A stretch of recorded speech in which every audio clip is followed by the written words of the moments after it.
work session. We're going to start with student achievement. I'm Vice President Adriana Zulich, and I chair this committee. And we're going to start with Chief Ann Botticelli, our Chief Academic Officer. And today she'll talk to us about the Comprehensive Autism Support Framework. Welcome. Thank you. Hi, I'm really happy to be here. Thank you so much for inviting us to this presentation. It's really powerful. And in a minute, I'm going to introduce some of the wonderful people that contributed. But let's start with a little context. Got it. Do you need me to start over? No. So a little context. The teachers who work in some of our classrooms had experienced some difficulties with certain behaviors and needing additional supports in the classrooms. And they came to the board meeting to share their concerns. And Dr. Mubenga said, we're going to work on this. This is important.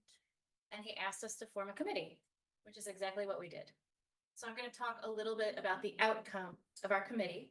Although the committee is not over, we're meeting tomorrow again to finalize some more details. And then we are going to be meeting at minimum quarterly throughout the next year or so, just to make sure that everything is in place. So first, our purpose. Can you go to the next slide, Admir, please?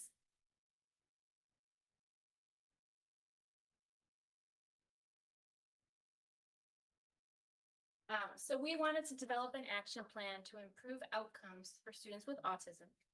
And we came together and agreed on 4 basic principles that needed some attention. Admir, if you could go to that next slide.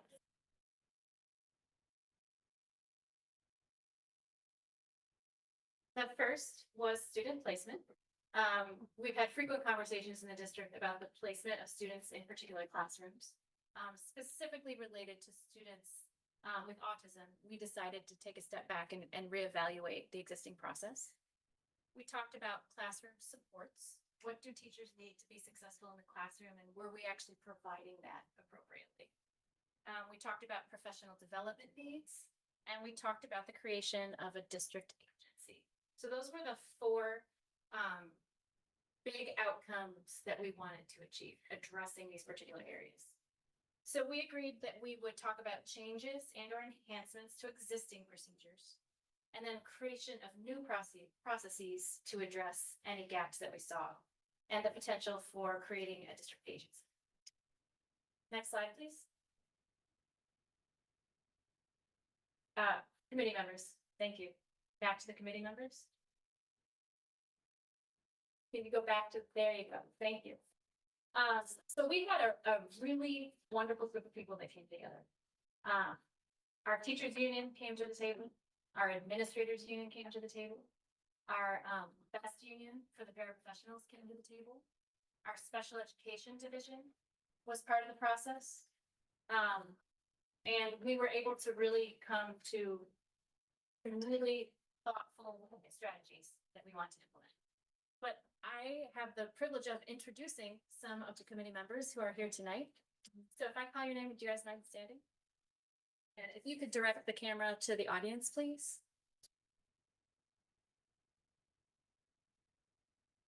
Tell if that's working. Adrian, can you direct the camera to the audience? I'm going to trust. It is? Okay, I'm going to trust it. Okay, so first we have Emily Markle. She is a teacher, School of 30. Christine Pullen, a teacher at 67. Amy Flynn, teacher at Emerson High School. Kim Polsher, the Assistant Superintendent for Special Education. Vincent Vanderlip, the principal at School 27, the future site of our agency.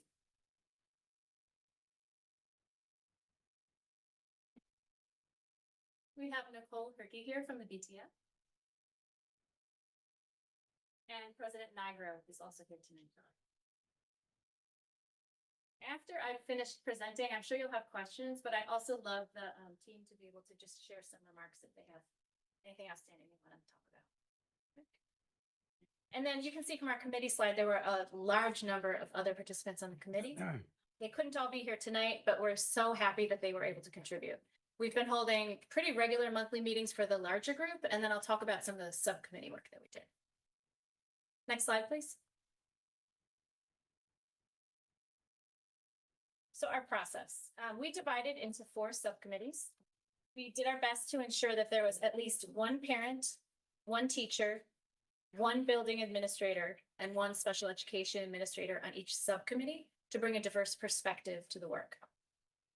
The committees made their own schedules. Some of them met very frequently. I think 1 or 2 of them met like weekly for a while, sometimes a couple times a week because there was so much work for them to consider.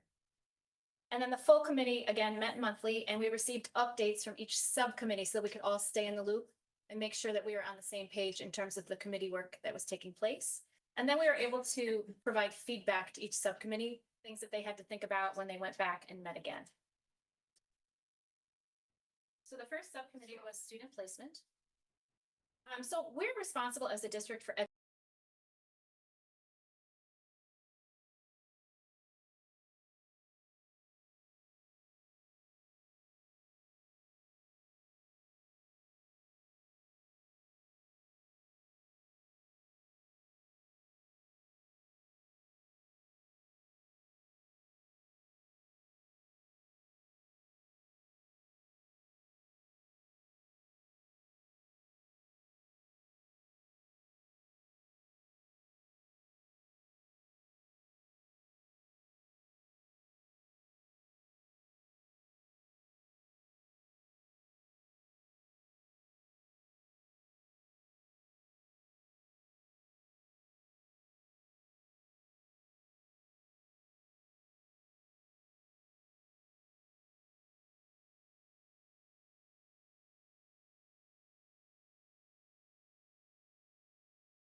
in students coming into the system who have autism, but many of whom have severe needs, might be considered somewhat like a level 3 student. And we want to make sure we're addressing those needs. We're opening probably about 140 classrooms next year for autistic students. So we know that there is not only an increased need, but also increased needs for supports. So one of the things that we talked about and decided on was creating a district agency. Local agencies over the past few years haven't been able to accommodate all of our students. They've had a decrease in seats available. So we know that we have an increased need for that reason. So what we decided to do was to center an agency at School 27, and the principal is here tonight, so if he wants to speak later. We are opening 4 classrooms to start, 2 kindergarten and 2 first grade. They will be 812, which is a teacher, 8 students, and 2 paraprofessionals. The first year, we're actually going to seat them at 6 students, just so that teachers can acclimate, students can acclimate. Once we feel more comfortable with that, we can move to the full 8. We are limiting seats to 6 students per room, as I said, up to 8 the following year. We're going to have a social worker devoted to the agency setting. We will have a behavior intervention specialist devoted to the agency setting.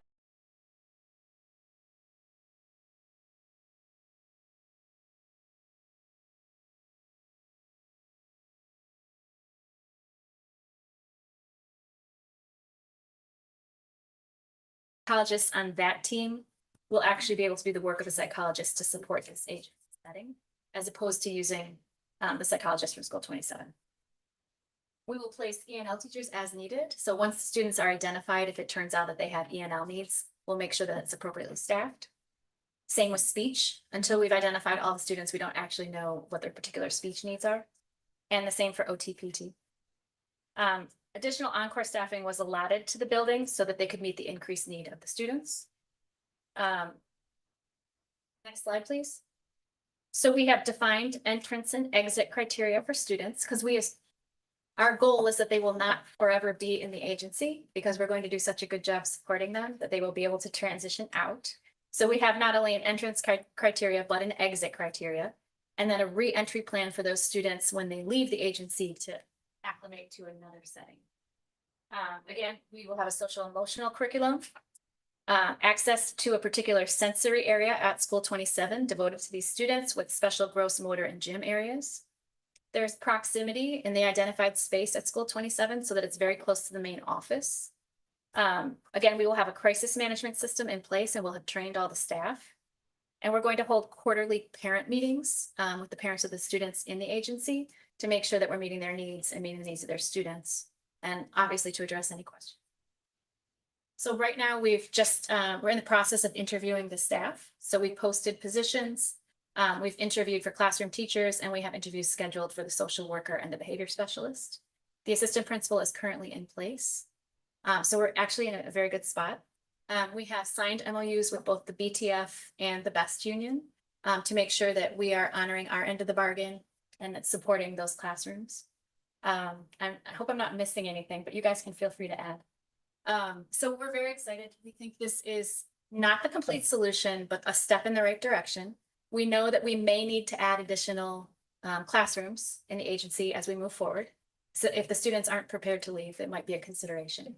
So we'd be looking for future sites and or potentially School 27 if that works out. But think we're doing the right thing to help students. So I'm happy to take any questions, as are my colleagues.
Okay, so.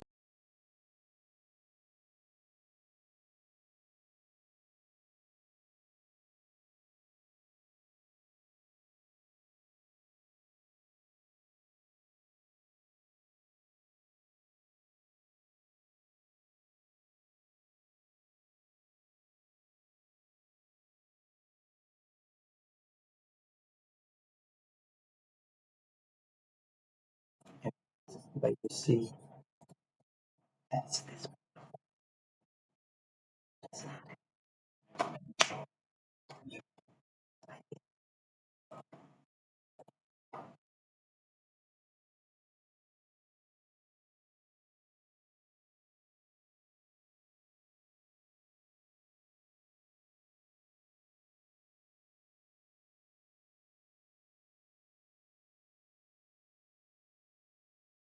The district, we fail our kids when we don't provide them what they need, the supports they need, the things that they have to have in order to thrive. And this is one of those opportunities.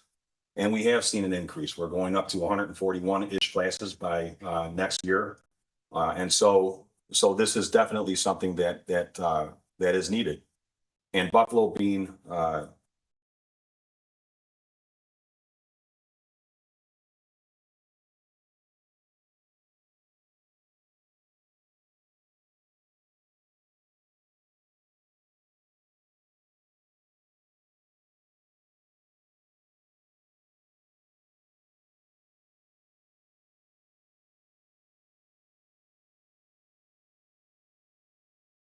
our members advocate not only for themselves and what we need to do our work, they're advocates for our children too. And so we should be able to work together to do the very best that we can, both to support the staff in place and to support the work that our folks do with our children. So thank you. Vice President Everhart.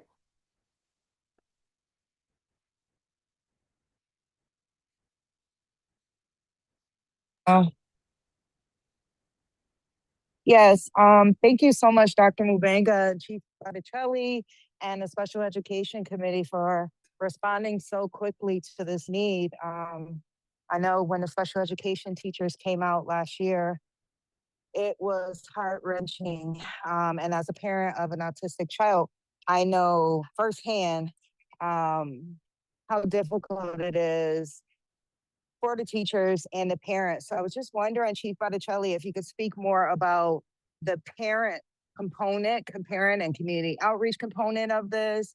Another thing that agencies do is they help you with OPWDD, getting signed up. The parents will be such an important piece to this because the mental stability of the parents going through this. We're working with very young children in this initiative. And so we really want to make sure that the parents have the community supports that they need. And I know that I signed up for OPWDD late, not knowing anything about it. And then it took about 8 years for my daughter to actually get the services that she needed. Another thing is linking with the OSHI. I don't know if it's still the Robert Warner Center that does diagnosis of autism, because I know without that diagnosis, there's a lot of barriers that parents face in getting their services as far as speech, occupational therapy, and speech and occupational therapy, those type of things. And it was another thing that I was thinking about. Yeah, can we speak more about the community outreach part and the parent engagement part? Because that isolation that the parents face with special needs kids is really difficult. And those community supports will give us more success with the kids that we are educating. Absolutely. So the OPWDD, I would leave up to Kim, but I know that her team would connect families with the appropriate support systems. So that is definitely something that we want to address. We are actually going to interview the parents as their student joins the school. We want to just make sure that they understand what this setting means for their student, that they can give us feedback about triggers their student might have or particular things we should know about their student as we bring them into the setting so that they can be more successful. So we actually have a questionnaire we will be working on the parents with, just to make sure we know everything that there is to know about their child so that we can help them. And then at the quarterly meetings, they can network with the other families as well, which I think will be a good support, because we want them to have that group, that support group right there. And they'll have immediate access to the staff at the district agency as well as to the special education department. Kim, I don't know if you want to. And Mr. Vanderlip is here as well. And you know what I'm thinking, Ann? I'm also thinking more like a social work, because outside activities are just as important things for parents and kids to do. I know when my daughter was young, there was nothing in the city. Everything was in the suburbs. And so it was really difficult for me to get her to those different activities like gymnastics and ballet and those different things that are available. So the parents are usually very overwhelmed when they come together. My daughter was at Buffalo hearing a speech, and they picked me as like a parent, just to talk to the other parents, kind of like a parent leader, because we were able to find those activities. But what I found when working with other parents is it's just so overwhelming dealing with the quirks and the different things that autistic kids display, that you really need like a social worker kind of sitting in the, in the office, who can give those resources to the parents directly. So there is a social worker attached to this program for exactly the reason you're talking about. I understand fully how important it is for parents to have support as well. So there's a social worker who is assigned to this program to work directly with the students, absolutely, but also to be able to interface with parents and provide any supports they need. All of our psychologists across the district are really experts on connecting parents to OPWDD and the types of things that are needed for that. But specifically, our psychologists that are attached to the district agency, because they're working with agency students all the time, have a high level of expertise in that, and they'll be directly related to this program as well. So they will be able to support parents in that.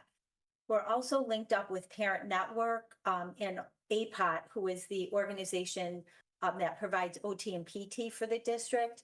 And we're working on a program for parents, hopefully this summer, where parents will be able to come to a setting with their student, especially the students who are entering this district agency, and talk about school readiness and what are some of the things that parents can do, and learning some of the strategies that they can mimic at home. So we're in talks with them right now about how to get that training out for this summer. And we're constantly looking for any other opportunities where we could support not only the population of students, but the families as well. That's amazing, Kim. Kim, can you also speak to the IEP process and the diagnosis process? Because the kids we'll be working with through 27, will they all be already diagnosed?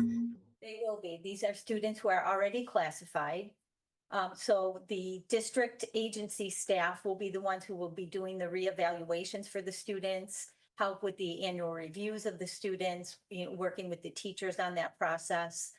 So that staff will have that expertise that they'll bring to the table.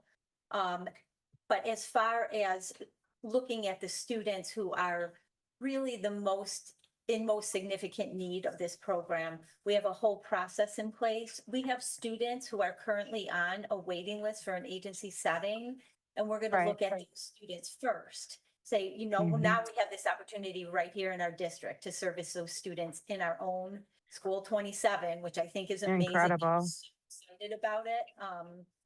So we're looking carefully at the students who have the most significant needs and making sure they get those as quickly as possible.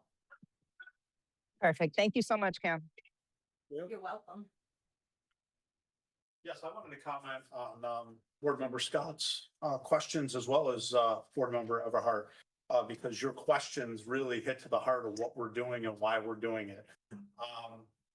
Really honored to be the principal. I'm sorry, Mike. Just make sure. We wanted you to introduce yourself. Okay, I'm sorry, yeah. For those of you who don't know me, I'm Vince Vanop. I'm the principal of Hillary Park Elementary School 27. And we're really honored to be able to be the school that is going to be piloting this new program. For those of you who don't know me, I am really a special education teacher who just performs the duties of principal. My heart is rooted in special education and meeting the needs of our neediest students. So this program is absolutely morally correct, and I think you're going to find that it's financially correct thing to do, because as we know, the district placements or the out of district placements are drying up. They're incredibly expensive. We have the teachers, we have the staff within our district and the professionals and the expertise to provide these students with the education they need. We have proven that over the past couple of years at my school. We have now we'll have 7 AU classes when the agency joins us. And we are thrilled at the progress that we're already seeing in those classes that currently housed at our school. When you talk about the family connection, it is going to be imperative that our families are part of our program. They are the experts on their children. We are going to tap into that resource and make them full partners in this work. And again, this is really a community effort. And I want to speak to the depth that the district has and really understand that transportation has been fully on board with this. We are changing our times to meet the needs. We're going to be a first tier school because we know that we want students to start their day on time and end their day on time. Mr. Goshen's been great in working with that. I can't say enough about our BTF partners and Rich Nagel coming to our building, speaking with our teachers, recognizing, answering their questions and recognizing their contractual rights to this entire process. And even moreover, our buildings and grounds, our plants department coming to our school, recognizing that we have to transform some of our spaces to make sure that they're meeting the needs of our students. The investment, the follow through, and the leadership of our superintendent has been stellar. And I really thank our board for making sure that this all came to fruition.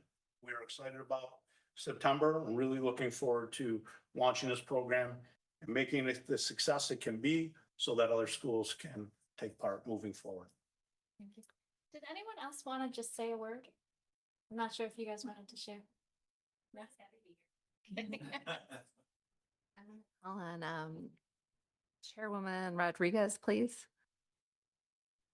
Hi, everyone. I just wanted to congratulate you all. I think pilot programs are the innovation that we all want to see, and I just want to affirm and amplify the comments of my fellow board members.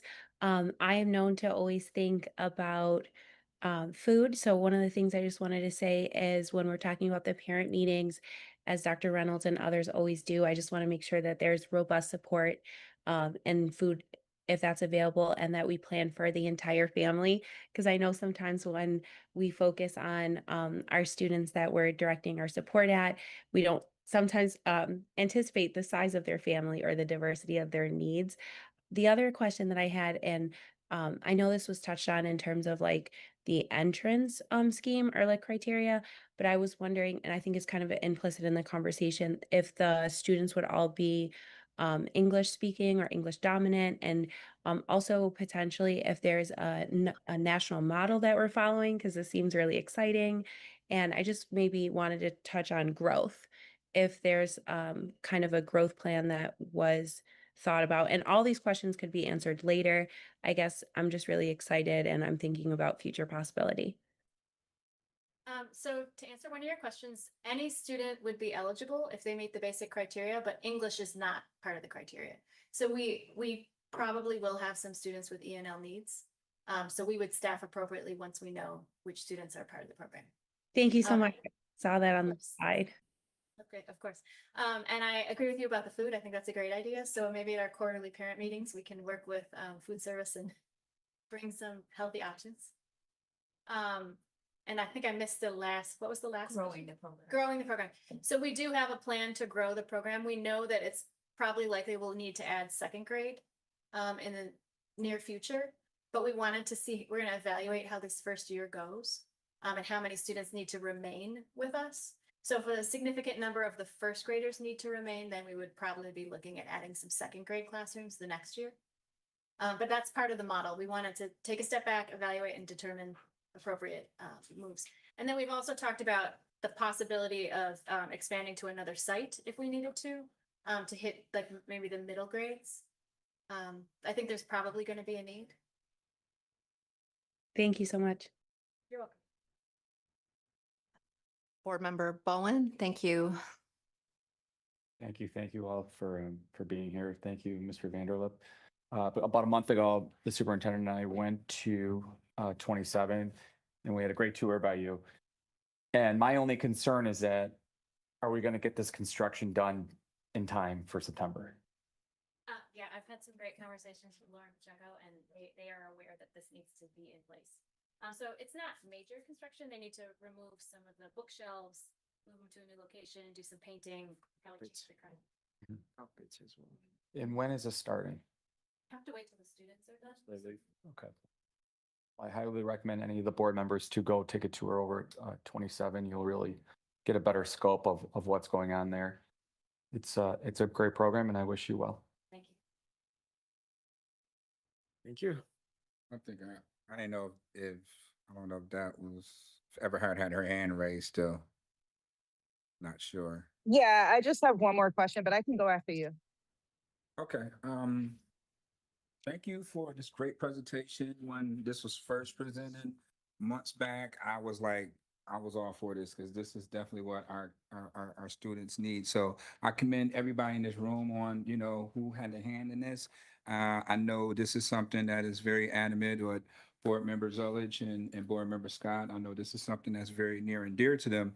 And you mentioned that it was some gaps. So what gaps did you recognize that make things challenging, that made you take a step back to observe what was really needed? Well, actually, the teachers came forward and shared that they were struggling with the management in some of the classrooms because kids had such intense needs in some cases. And the way some of the students end up being placed just because of the time that they came to the district, maybe.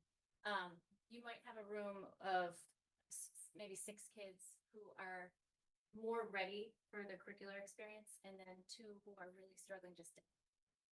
And so it made it difficult for some of the teachers to move forward because they were so focused on some of the behaviors. I'm sure they could speak to it better than I can, but I think that was the general gist of it.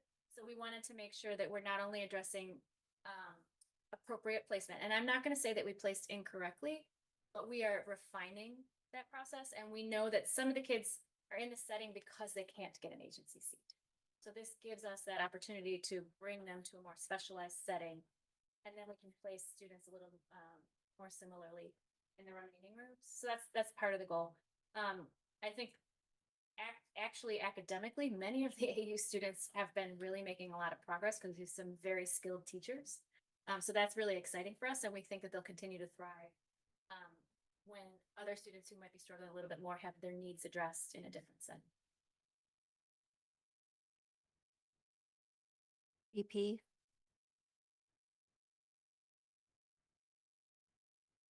I don't think she heard you. Okay. I'm sorry about that. I heard you. My daughter turns 18 tomorrow, so I'm out getting cupcakes.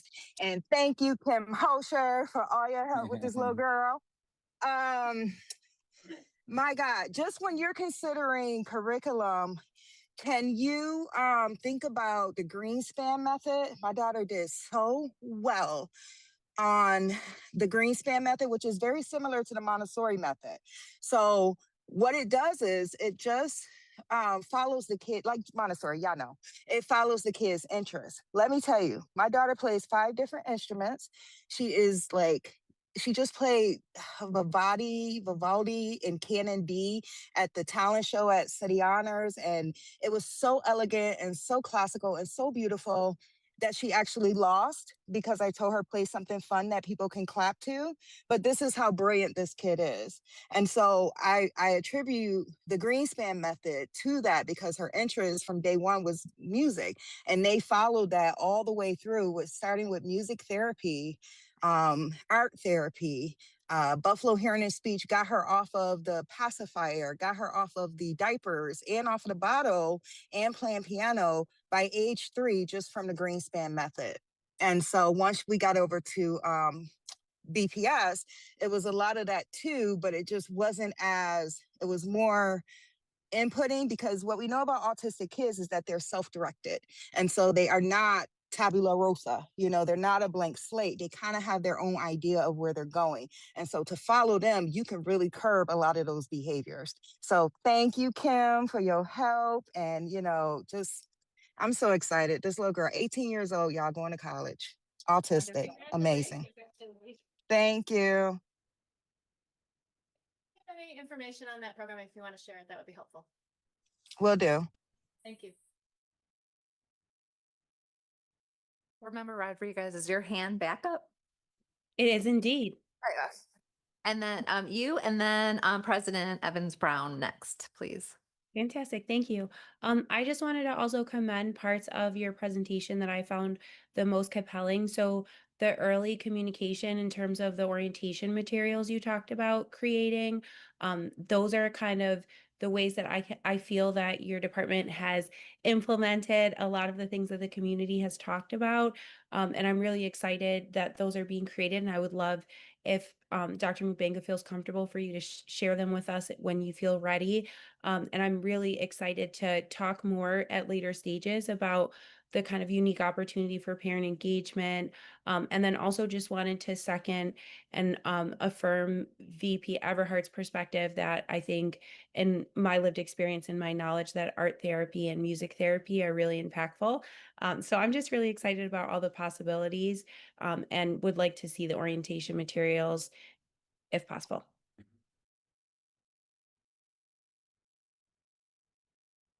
Dr. Evans Brown? Oh, yes. Kudos to everyone who was involved in this whole process. It's here, and we knew it was going to come to fruition. I'm also excited that there's an exit plan included in this model because, you know, special ed should not be a permanent fixture and or an indictment. So I'm so excited to see that an exit plan is included. One of the things that always bothered me over the years, you know, and besides agencies closing and being closed, and excuse me because my video is not working. I went off, I came back, and it's still not working. So excuse me for not showing my face. So besides agencies have been closed, right?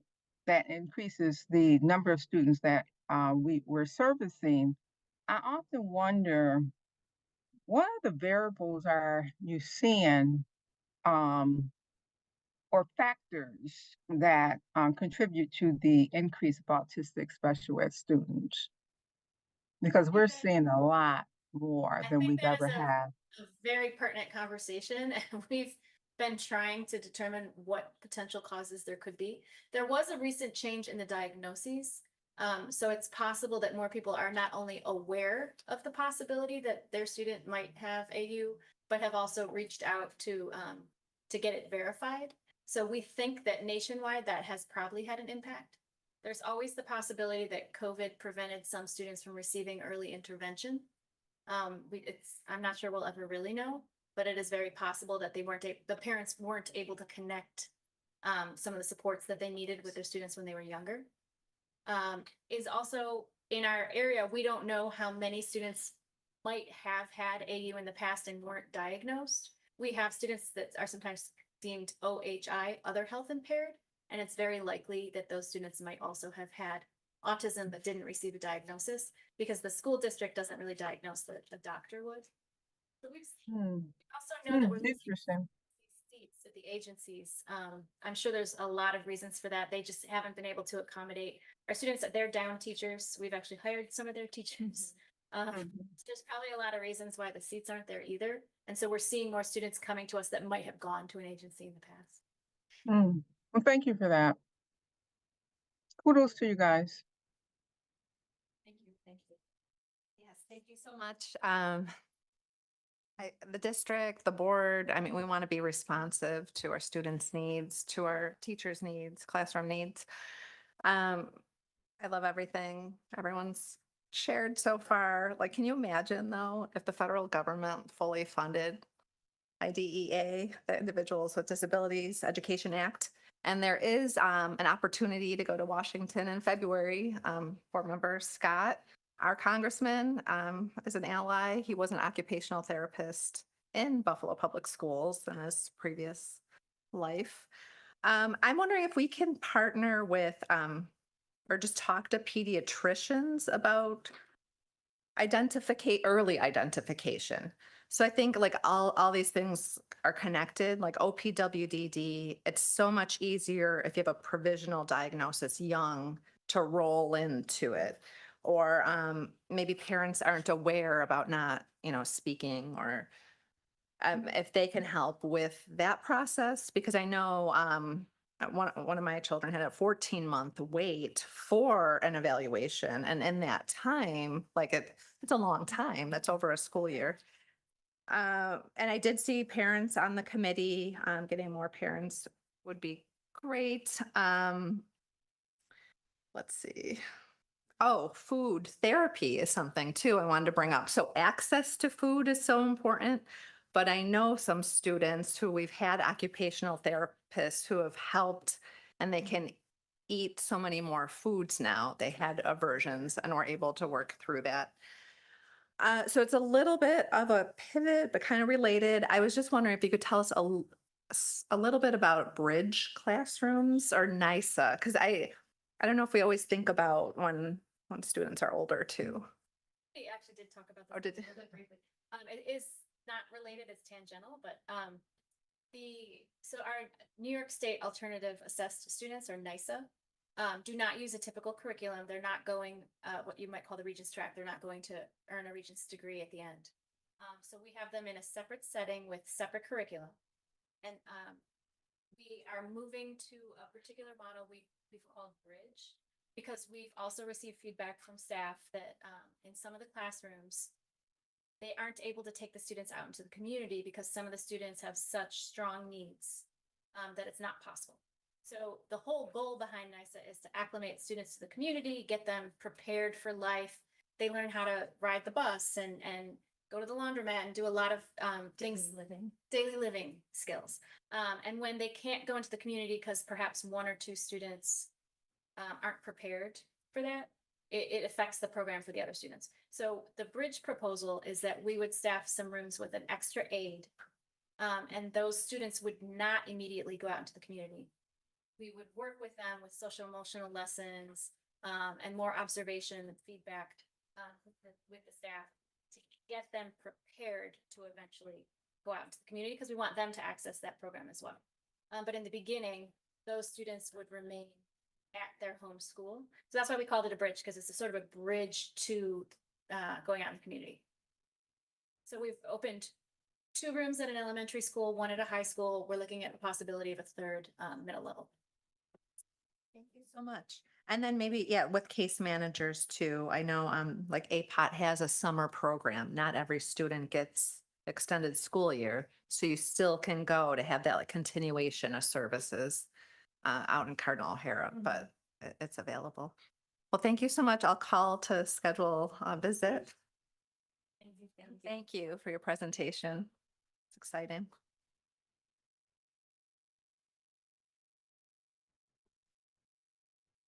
I'm going to turn the floor over to education support, to Honorable Lewis Hawkins, the chairperson and Central District Board member. Good afternoon, everybody. Welcome to Educational Support. I am the Honorable Lewis Hawkins, representing Central District. Superintendent, Dr. Pascal Bobenga, the floor is yours.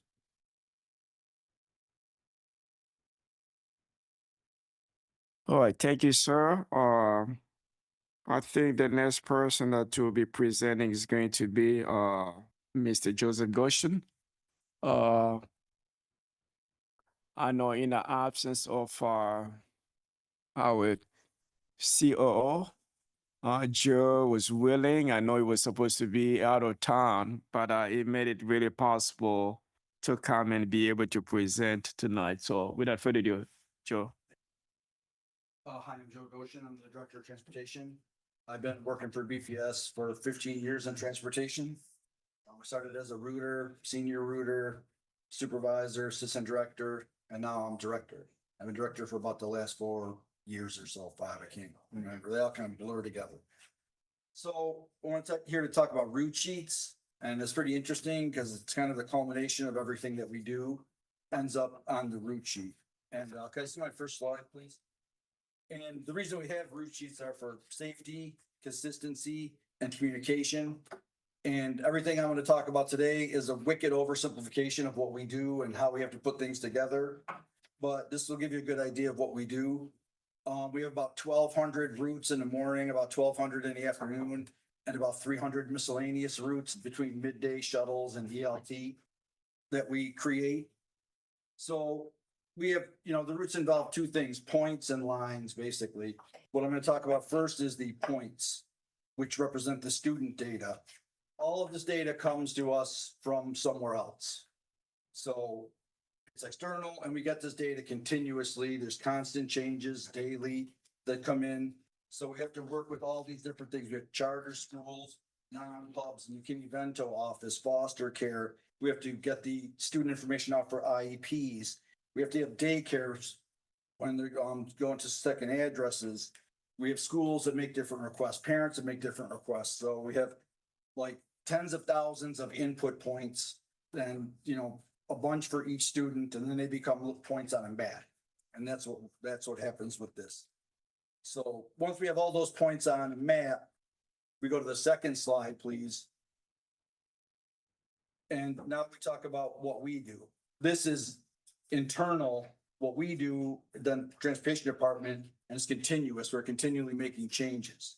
So we have about 475 buses to work with. So we have to take all the points that we put together in the first part, and now we have to draw the lines and paths that are going to connect those points and get them to school. So we have all these things. The software that we use, VersaTrain, creates a lot of this information for us, but a human, the routers or the supervisor, Robin or myself, work on the routes every day, and we have to first create them, and they're based on time limits by how far the route is away from the school or the children are away from the school. We're limited in the time that bus can do the route and pick up that many students for, and then arrive at the school on time. So as you know, it takes us a long time to do like pick up kids in Riverside and take them down to school 72. That itself is like a 45-minute ride. So that's part of the challenge, is figuring out how many of the students we can get onto the routes. And we have to limited routes because we have this constant, generally 475 buses to work with. First Student provides all our transportation. And generally the school, each bus does 3 routes in the morning and 3 routes in the afternoon. That's the 3 tier system. So the routers do this, a lot of this work. We have 3 routers and they have all the different schools assigned to them, charter schools, non-pubs, agencies, BPS schools. So they have a lot of work to do. We're, creating the 1,200 routes in the AM and the 1,200 routes in the PM. So all these factors here are that we have to work on and make sure that we're in compliance. We can't have, 70 students on a bus. We have to limit it to 50, even if there's 70 in a neighborhood, we have to send another bus in to get those. So everything that we do on the internal part is stuff that we determine, and the best way to put the fleet together, whether routes can do one school, and then what routes make sense for that to do in order, and then they go from there. So, this is an oversimplification, but I don't want to take up too much time because I'm sure you'll have a lot of questions. But we go to the next slide, please. So on the top, we have this one set of information, and on the bottom, we have the other set of information. And then we can see the data flow. We have weekly changes, except for MV and emergency changes. We make those every 3 days or every day or in an afternoon or a morning if something happens for a student or there's a suspension or there's some problem. So we have to give the green pieces to the blue pieces so they understand where's the time, where the stops are, what things are happening. And we have to give the other pieces to the bus drivers and the terminals so they know where to go, what time they're supposed to be there, what pickups they can do, what schools they're gonna go to, how they get from one school to the next stop for their first, second school stop. So we have this constant flowing of information back and forth in a whole system. That's why we do changes weekly.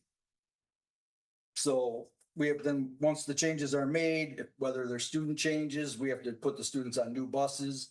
Or whether there's routing changes, we have to notify the school that maybe they have a new bus coming to their school now.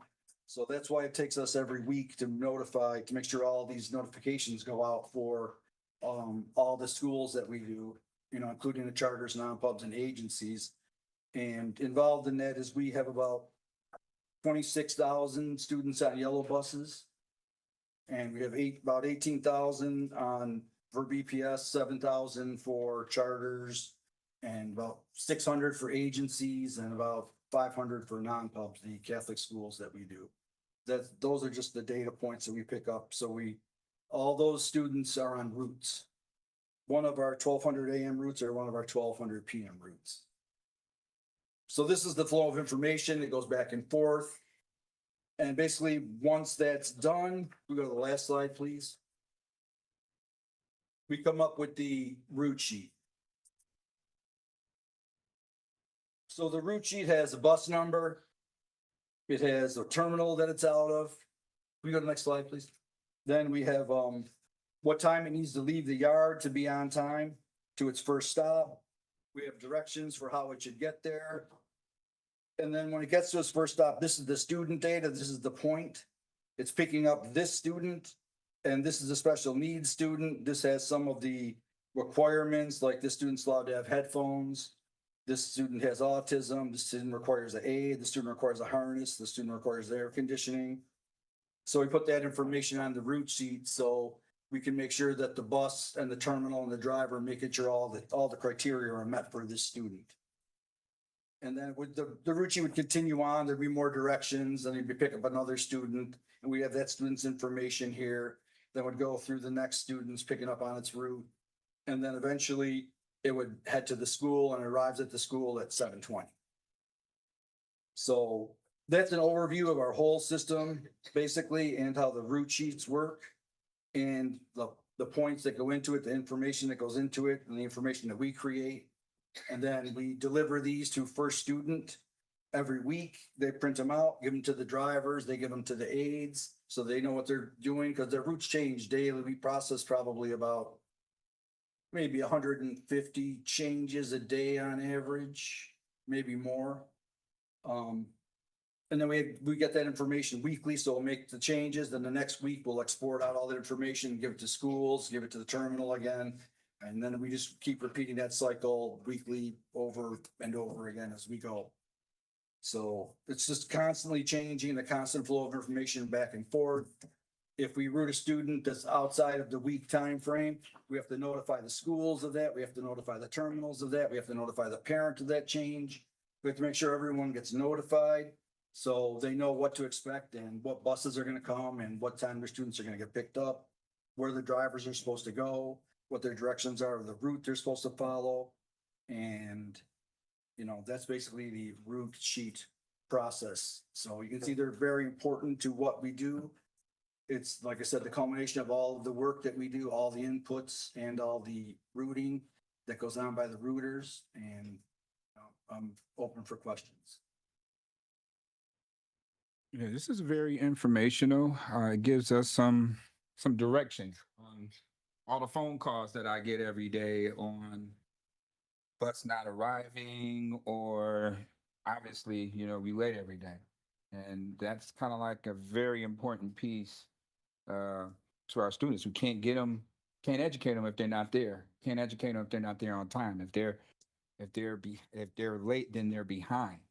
You know, and it's not, and it's kind of like an everyday thing. So, you know, there were some concerns with first student at first, but then come to realize that first student really goes off the route sheets that you guys come up with. So the problem hasn't been first student. The issue and the challenges has been within, I guess, in your department. So what kind of challenges have you guys have been dealing with? You know, that how we can help support that and make that better? Because You know, I have a whole heap of questions, but I just want to, Right, yeah, no, this is just a start, and that's why it was such an oversimplification of the process. The biggest thing that would help us is having more bus drivers. That's the biggest thing that would help us. That's a lot. The lateness factor is part of the reason is usually there's not enough drivers to cover all of our routes, and some of it is the routing. It's kind of a mix of both. But I would say the actual route, a lot of the routing issues are more on the first student side. They just don't have enough drivers every day. That's why we generally send out the uncovered report. There's just schools that we know their students are gonna be late in the morning and they're gonna be late getting home. And there's nothing that we can do about that internally. That's just depending on, they don't have enough drivers to cover those routes. The drivers take off, they get sick, then they can't do that route. And we're so tight on drivers on the 475 level that if 10 call in, that's just maybe 10, that could be up to 30 schools in the morning that are gonna be late, and 30 schools in the afternoon, the kids are gonna get home late. That's part of that lateness. If there's just no driver, obviously they send a bus back, but that's after it does its normal schools, because that's how tight everything is. That's how absolutely tight. And since we don't have more buses, we kind of squeeze everything into this 475 buses that we have. And we know that's tight, but that's all we have to work with. So we really have to squeeze it and condense everything down a lot more than we would have. Before the pandemic, we had 670 buses doing the exact same number of schools, pretty much in the exact same number of students. Now we have 470 drivers, and we haven't changed the number of students or the number of schools that we go to. So that's why we went to the 3-belt tier system. And we know there's going to be internal issues with lateness and uncovered routes, but there's really nothing we can do internally about it other than get more buses or get more drivers in here at the moment. but that really wouldn't come off of first students' behalf. I mean, like you just mentioned, you're condensing, so you're adding more students onto the buses. So if you had, let's say, 10 kids, you had to go pick up, and I gotta go, start time is at 7:15. And I gotta go from one part of, let's say if I'm on Hurdle, I gotta go to Hurdle to pick up one kid. But I got 9 other kids I gotta pick up between Tonawanda and Shoshone Park. But, by the time I pick up those 9, then I gotta drop them off in Depew. So that's not a first student thing. That's just more of a time crunch situation. Right. Well, there's also the fact that special education students have grown by 20% the last 5 or 6 years, especially McKinney-Ventos, 1,500 McKinney-Ventos, 380 of them are out of the district.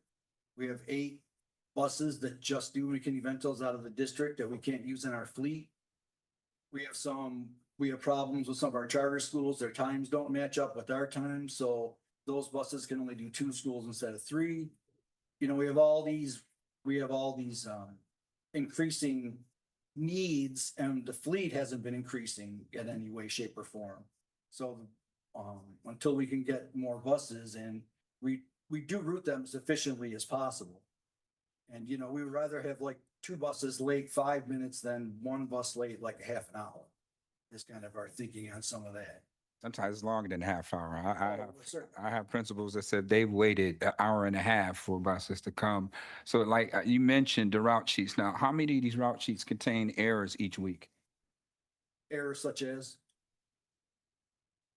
Errors as far as not being scheduled on time, or there's got to be some sort of errors in these route sheets, because We have conflicts, and there's 2 different kinds of conflicts. There's a conflict where it can't arrive at the school on time. We probably only have about 50 conflicts like that in the fleet. And then there's another conflict we have, which is we leave some idle time for the bus to arrive at the school. Mhm. There's more of those. There might be a couple hundred of those where if it's supposed to be sitting at the school for 10 minutes, it only gets to sit at the school for 5 minutes. It arrives late.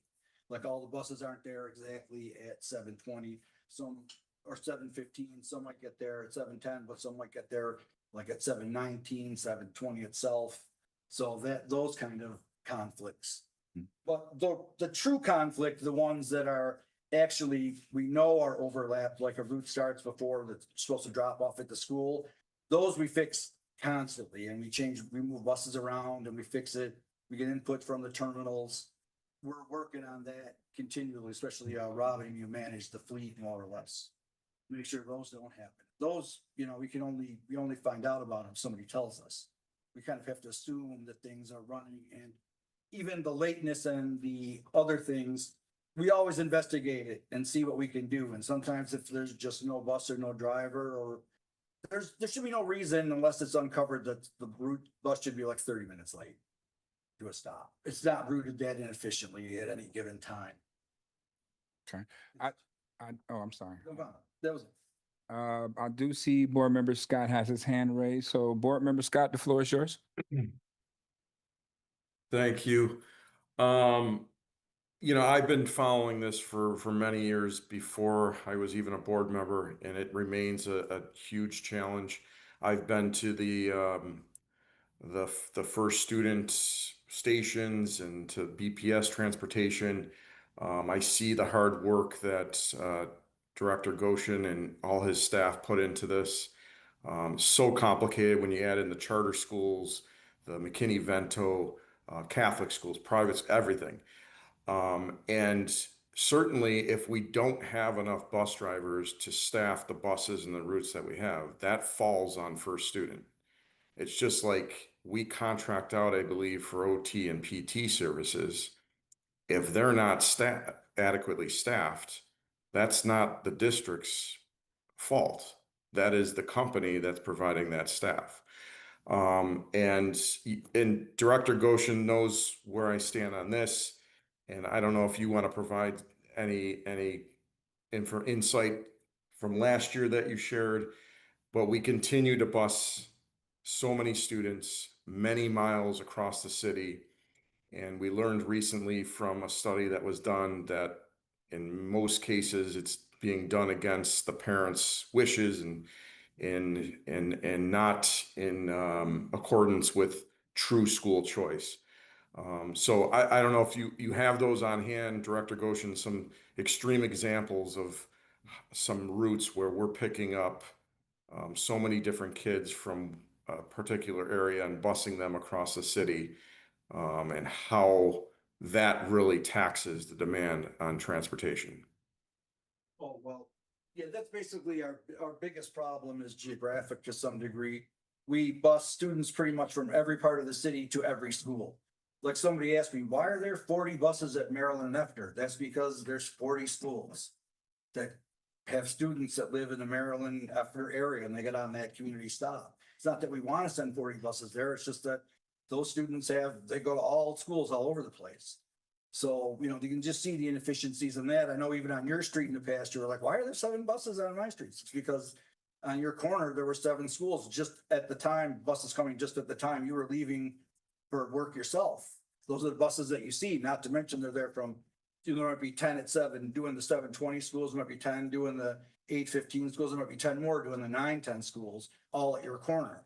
And those are going from, sometimes they're busing kids from, Riverside area, Philadelphia, Ontario, all the way down to 72.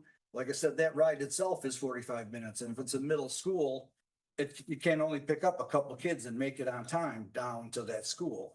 They're just impossible, especially in the morning time for some of the routes. That's what I mean. Some of the things that we're dealing with, some of the placements and things, I'd actually like to start working with Central Reg and even SPED to, work on getting people closer to their house. If they're not getting one of their schools of choice, we could make a recommendation and say, hey, you should maybe go to, 53 since you live in the middle of the city instead of 72, which is way down south, or school 80, which is way up in the corner. If there's an open classroom in one of those 2 buildings, we could help them decide which one that we would like would be most efficient to route transportation wise. And we haven't done that ever before. So right now we just have this, like handful of marbles, we just throw them on the floor, and that's where, those are the kids that go to that school. And I don't know how that's determined. I don't know if they, use any geographic thought goes into it, or not even that I expect them to. It's something that we could help with though down the line. And we think if we do something like that, and if we can do some school closures, we could probably eliminate the lateness effort within a couple of years. If we could do that, take those kids that go from those schools closing, put them into better spots for them transportation wise, and that would improve the efficiency of the fleet tremendously. Something along those lines is where we'd like to see it go. But we're willing to work with whoever for placements, like I said, especially if they're not going to one of their schools of choice. Which school makes more sense transportation wise, 65 or 72?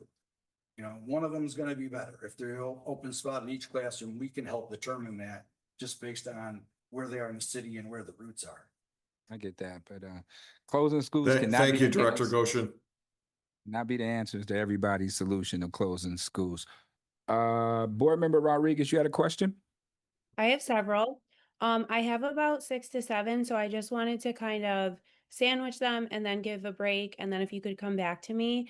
Thank you for your presentation. I am really excited about learning in detail about kind of what informs the routes. I'm just going to ask kind of the framing questions, and then I can next time around get into the questions that require higher detail. But I just want to be clear that I do not feel that it is not our responsibility to kind of generate interest in CDLs. Speaking for Latinas, I've seen Latinas who are Buffalo Public School grads earn their CDL and support an entire family as a sole parent. I would be really interested in talking with others about whether we can have a CDL prep class, whether there's anything adult education can cover, whether we can talk to our seniors about what seems to be a very profound economic and workforce gap. So I just want to know that you have my support in generating pathways for more drivers. And in my lived experience, those Latinas who I'm speaking about who are Buffalo Public School grads, their trajectory to the CDL did not start as a high school grad. It was because another agency or another person guided them in that way. And I do think that we have a role and a responsibility if it's a yearly or decade-wide problem. Within that, I kind of just had some questions that mirror Board Member Hawkins or Chairman Hawkins. I just wonder, outside of the systematic problems that exist outside of your control, right? Like the amount of drivers and the amount of buses. When you're talking about all the different inputs that are coming to you, are we in control of the way those inputs are coming to you as a central system? And is there a way that we can change or standardize the way those inputs are coming? So if I'm a parent, sir, and I want to direct a change, is there a way to streamline that process or make it stronger so that you get the information earlier, create more pathways? Is question 1. Okay, well, the information actually coming in is actually pretty good and pretty streamlined. We've set up a lot of web forms parents can use for like second addresses or requests. We get most of our information from Infinite Campus for all of our changes. The school makes the change. We do a comparison with Infinite Campus every day. Then we make our changes based on that. Charter schools send us applications every day. We actually have that part down, the input part's down. We just, like I said, we just have no control over who's going where, who moves to where. We could have a situation where there was a student who lives right down the street going to that school. Now they move, 15 miles away or whatever, or they become McKinney-Vento and they go out of the district. Now we have to bus this kid 20 miles instead of we were busing them 2 before. So we actually have the changes and the inputs down pretty good. Okay. And we know what to expect. And I really appreciate that because that kind of gives me a clear understanding about kind of the variance in the way those inputs are coming. So you referenced web forms. And I think that that's really important. I also want to lift up that while it is a responsibility to bus McKinney-Vento children, it is our privilege. They have a life that is destabilized because they are unhoused. So I know that it is a challenge, but I just want to say that in terms of me and my public service, I've seen school be a lifeline for those students. So I kind of just want to ask 2 more questions and then I'll give somebody else a break. So from your view, in terms of who generates the actual route. So when you gave the route example, that was really powerful. I'm like a visual learner, so I really needed that. Who decides like which way you turn on Walden?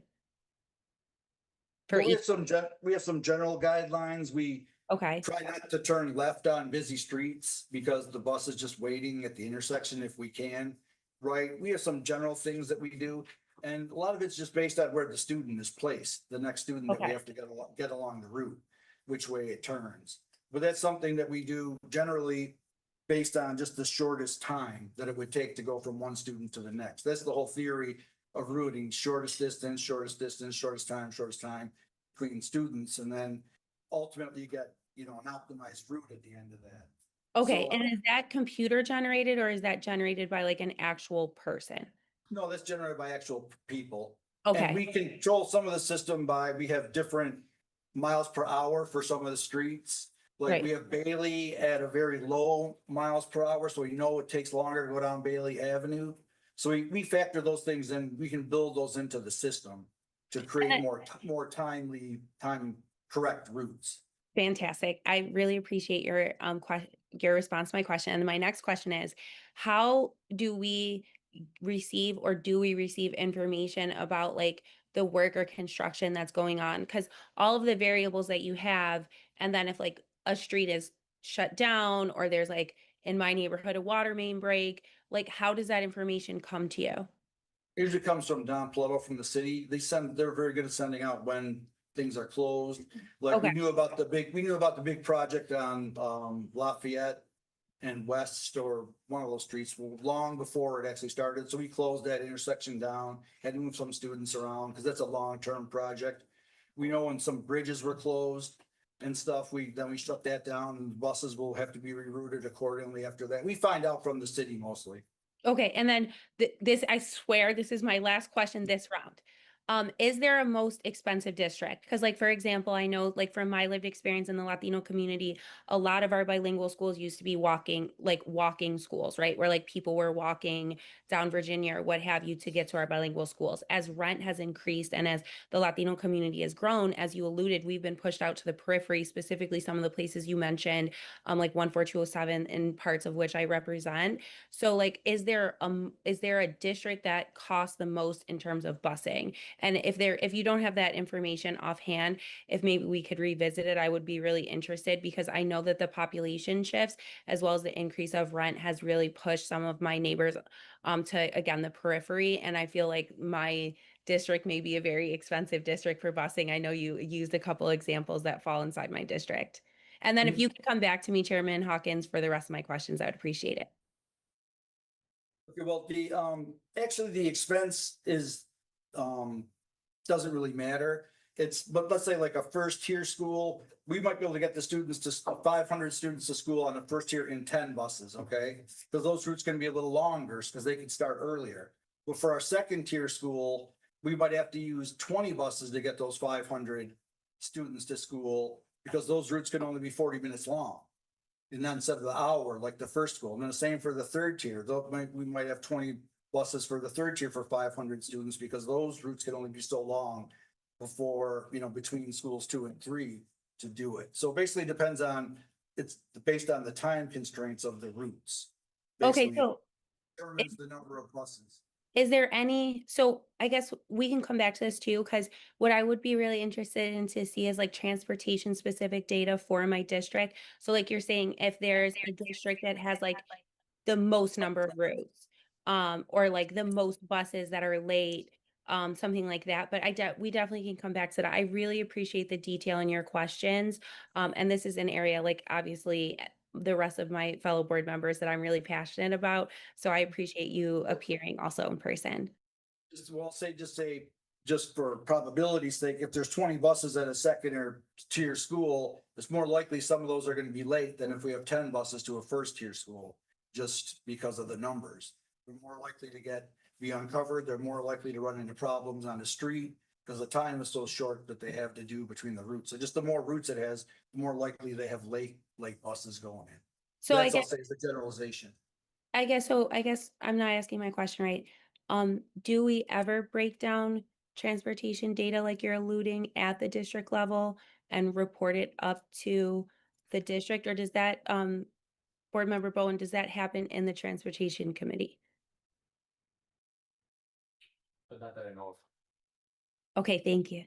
No, we break it down. We know the number of walkers and percentage of walkers at each school. We know the average distance traveled to get the students per Sure. school. We can generate all that stuff. We've never been asked to present it or do anything with it, which we can at any point. That's why I'm coming here myself today. I want to be able to answer all of any question that would come up. Since I have the answers for those kind of things, like, yeah, I could find it out.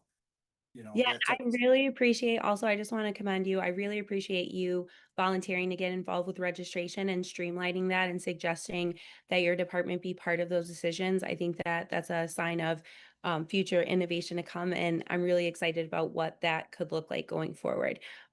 Thank you. So I have more questions, but I want to make space for other voices. So Chairman Hawkins, if you could come back to me later if there's time, I appreciate it. Thank you, Board Member Rodriguez. We do have our board president hand is raised. So President Brown, the floor is yours. Thank you. Thank you, Director Goldstein. And I'm glad you came in person as well. Um, you know, I think, sometimes people use this as a political agenda when you talk about transportation, right? And I do agree that there need to be more bus drivers. That's been an issue for years since I've been on this board. And when we talk about geographic thought, neighborhoods are no longer what they used to be. Okay, so when you talk about gentrification, our neighborhoods are no longer what they used to be. We could have children living on the street that may have their house and some other house 2 doors from them. That's their neighborhood. That's not what it used to look like. Then I found out during the budget meetings that we had approximately 350 foster care students going into rural districts. And so that causes a lot of time consuming, right, to take those kids back to where they come from as well. So it's just a complicated system. Seems like I wouldn't want your job. And yeah, so it's just a lot of glitches that need to be worked out. So I applaud you for what you're doing with what you have. Okay, Director, I do have a few questions myself. What percentage of the routes run on time, and is that performance tracked daily? That's performance is being tracked in the Lake Bus database now by the schools themselves. But not every school reports the same. There's not standardization to it per se. But we're thinking about 85% of the routes at least run on time, and the rest are late. Some within, minutes, and some to a longer time, maybe 15 minutes, or, then the uncovered ones might be an hour late, depending on, the reason why it's late. Do you know how many is uncovered each day? Yeah, we have a list we send out an uncovered list every day. It's generally, it varies. Like today we were covered in the afternoon, and tomorrow morning we might have 15 uncovered routes. It's just based on how many days the month drivers want to work. They get paid as they work. They don't get paid by the week. They get paid by the hour, and they get paid every week. So if some decide to just take off, and then they just, don't have a driver for those routes generally because we don't have any extras. And I know that's changed too to some degree because New York State has now given them 14 sick days a year. They didn't used to in the past. So now they use those 14 sick days, and it usually means, unfortunately, we have those routes would be uncovered. And then, after football games, after the Super Bowl, it's terrible. We'll have 30 uncovered routes because drivers don't want to come in. Do that. It's the Bills game, period. It ain't gotta be Super Bowl. Right, It's the right. Bills. But especially the Super Bowl is what we always use as an example. Just we know the next day is just going to be just torture with the drivers not coming in to work. Okay, I do see Vice President Everhart hand is raised. VP, the floor is yours. Thank you, Chairman Hawkins, and thank you, Director, for being here and for your presentation.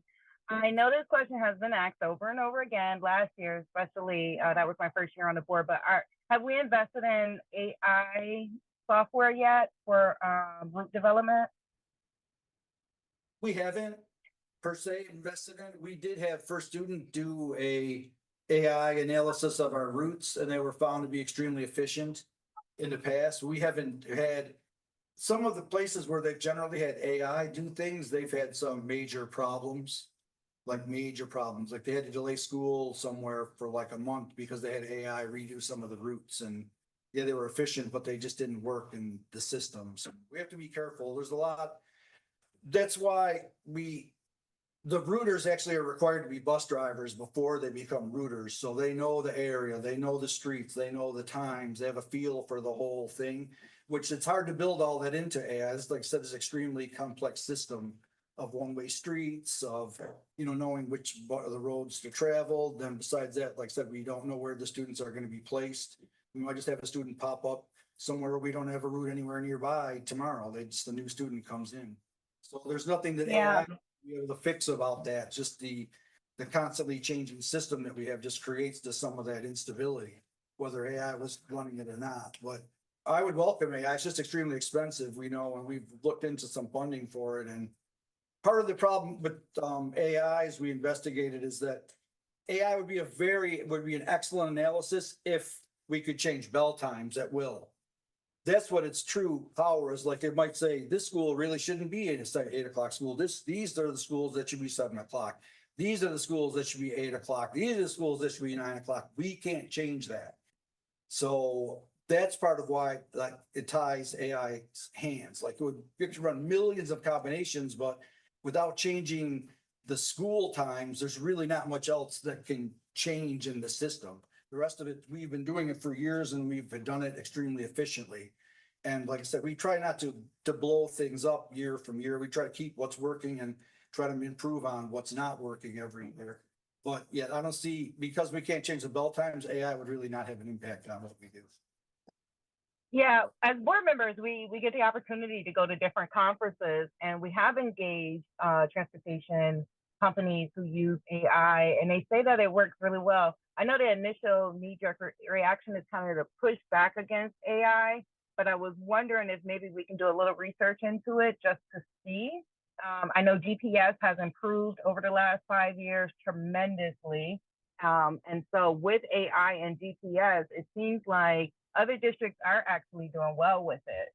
So I just want to kind of like put that out there to kind of look for a software. And maybe I can go back in my notes and look for a software from one of the districts that we did engage with while at these conferences, and send that over to you. Yeah, that'd be great. We're willing to use any and all tools to make our system more efficient. Yeah, I know the 3-bell system is difficult. I went to the civics fair for students, and East High School actually did their presentation on why the 3-bell system should be removed. So I know it's tricky. So thank you for your hard work. Thank you so much for that great question, Vice President Everhart. Board Member Boyd? Thank you for your presentation. Is there a official complaint process that a parent, a teacher can file about a trip? We have several emails. They can always email transportation@buffaloschools.org. That's one of the things we have too. We have a bunch of different emails set up. We have Metro Transportation and Transportation. They could always email us questions or complaints there that we look into. A lot of times we hear about it from the school. They'll tell the school that, hey, my bus is always late or something, so the school will get a hold of us. We have been looking into a more formal complaint thing like we did with the forms. We're thinking we'd like to do something like that, with where they could put in their bus what their complaint is, and that would come to us in a database that we would keep track of. We get, I don't know, it's not hundreds of complaints or issues to look at a day, but it just gets to be overwhelming at times, because then we have behavior to deal with, behavior issues, other late bus issues, driver issues, aid issues, I work for a transportation company. Okay. I work for Medicaid, and we have to respond to that complaint within 24 hours, and they have to be held accountable. And if they're not, they're gone. So I'm just looking in the future if we can have some type of formal process, and our principals and our teachers and our parents get a response from people to know what's going on. Yeah, it'd be great. So if we could come up with something like that, that would be phenomenal. We need something in place, I think, to start the school year for that, started up. Thank you. I was wondering if we get the word out about the First Student app. I know I've heard parents saying oh, my child was out for 20 minutes in the cold or this or that. I can see where a bus is for my students and plan accordingly and maybe be outside for 1 minute. Is that something we bring up at orientation, do you know, or maybe just getting the word out with parents so they It's can on- see? It's on every parent letter that we send out. What it does, our district codes on there, all the information they need is on that sheet. It has the student ID, which they need. And then just the login site, it says find a First Student app on your iPhone or computer. And, I don't know if there needs to be something more formal we could send out to everybody that would help explain it. Almost everybody has a smartphone now, and they're using similar apps for the most part. And it does help a lot. They get notifications if the bus is gonna be late, approximately how long, maybe the reason it might be a breakdown or something. So we know that software is great. I think they said last time I was talking to the people at the First View app, they said about 50% of our parents were enrolled. Yeah, it's Obviously, we'd like to have it be higher. So, yeah, like I said, a timer, like, or, a distance thing. So if the bus is a quarter mile away, it sends me, I'm like, oh, we better get ready. so what somebody in the district can maybe help us out on how we get that message out more, like maybe just prompt on but it's on the front page, on our homepage. It's been there. I'm not sure how else we have emailed things out to our parents in the past. We're trying to do away with some of the paper that we send out, and so maybe we can send out emails to everybody that's registered in the district. We send out metro information, so.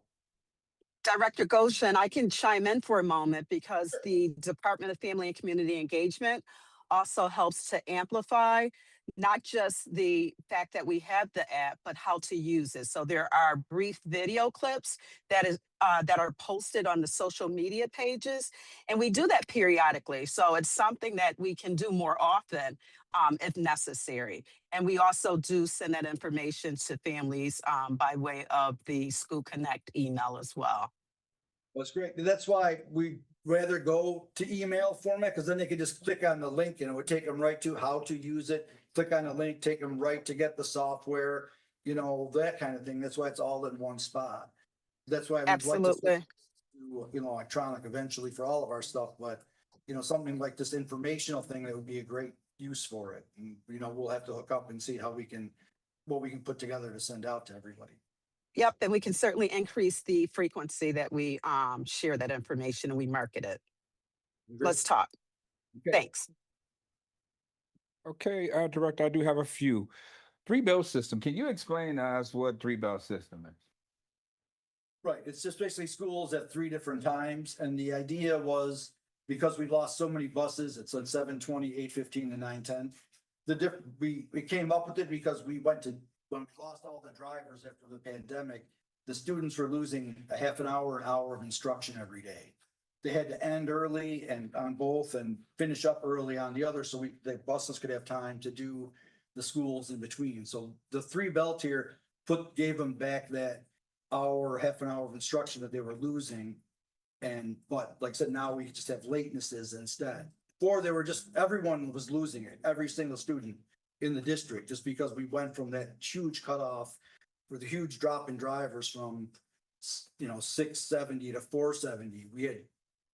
How are we going to do what we were doing with that losing that number of buses? And we couldn't. That's why we had to go to the whole idea of the 3-bell tier system, was so we can get the instruction back for every student.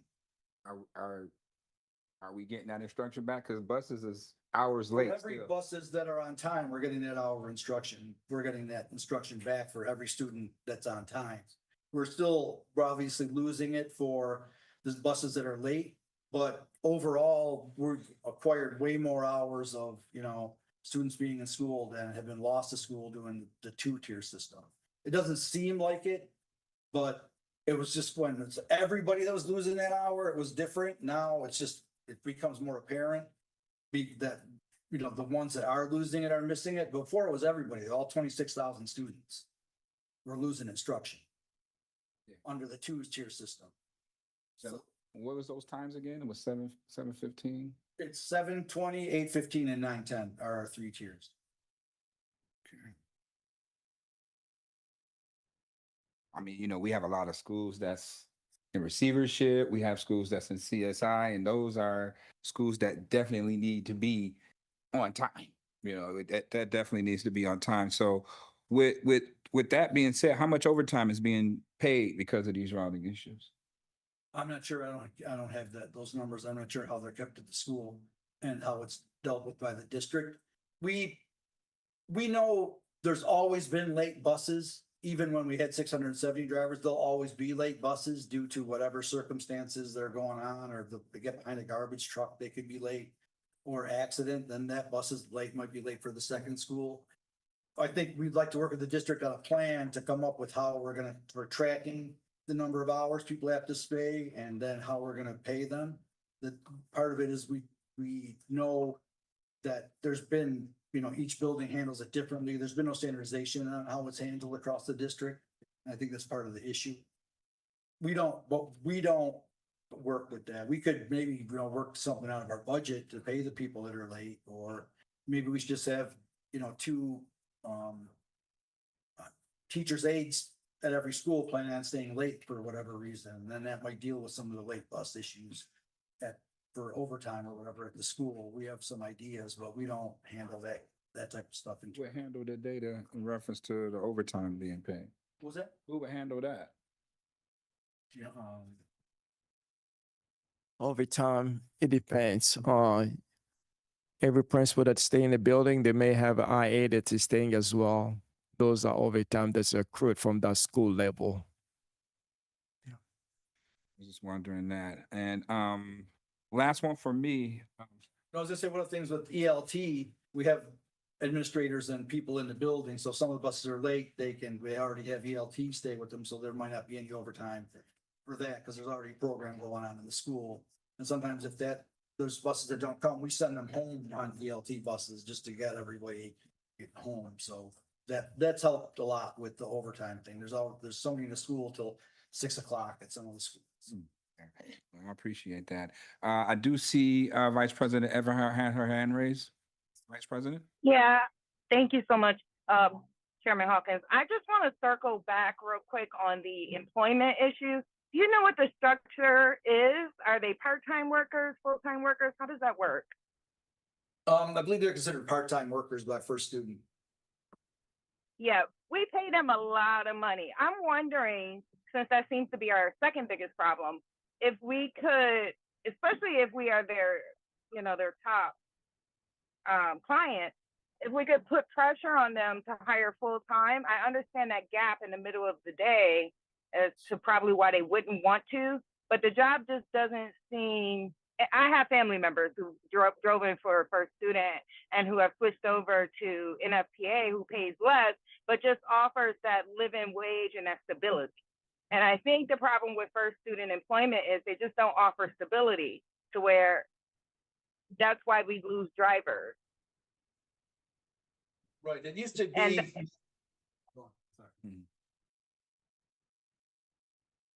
Everhart, Go ahead. Sorry about that. Yes, I landed. Go ahead. Sorry about that.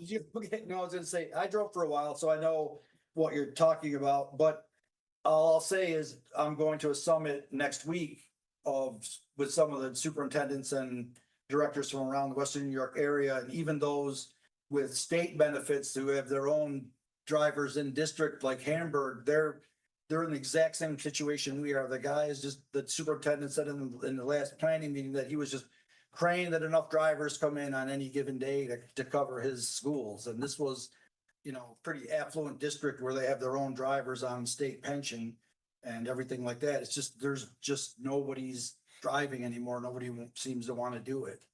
I think there needs to be some state initiatives with, like you're saying, but it's like with education and training.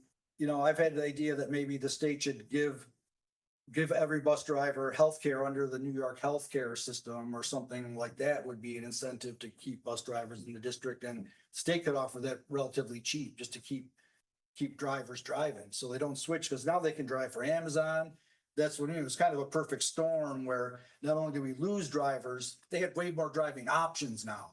They can drive for Amazon, they can drive for delivery trucks that didn't used to be on the road the way they were before the pandemic. Now there's everything gets delivered. So they can drive for one of them. They have a lot of different options now, which they didn't have before. And part of the problem too is that most of the drivers' ages in the past have been pretty up there. Like the average driver before the pandemic, I think was around 60 in age. A lot of them were just part-timers driving like, for 1 hour shift. Now that they're retired, they'll just do it on AM or PM. We lost all those drivers in the pandemic. They were concerned with health concerns, and all those senior drivers that were very stable, we lost. And now we have this group of younger drivers too, which aren't as dedicated as the way the older drivers more took it like a profession before. Now it's just kind of like a job instead. And it's like, I could be driving bread trucks instead of students. So there's a lot of things that we have to look at that we take into effect. And, we're going to talk about that at the summit, and I'm hopefully going to bring back some ideas on things that we can present to New York State and things we can do as a region. Part of the problem back to before we talked about, students transitioning. And we would love to groom our students and right into that, but unfortunately you have to be 21 years old to drive a bus. So we can't have the bridge from like high school diploma right to driver. It's, 3 more years away. So we would lose that. It'd be great if we could just say, hey, let's, get some driving school here, and you could drive, when you finish school, you just start driving a bus, making $32 an hour. We would love that. This is something that wasn't an option for them. So those students in that group that we were talking about, we just lose 3 years from now. Who knows where they'll be?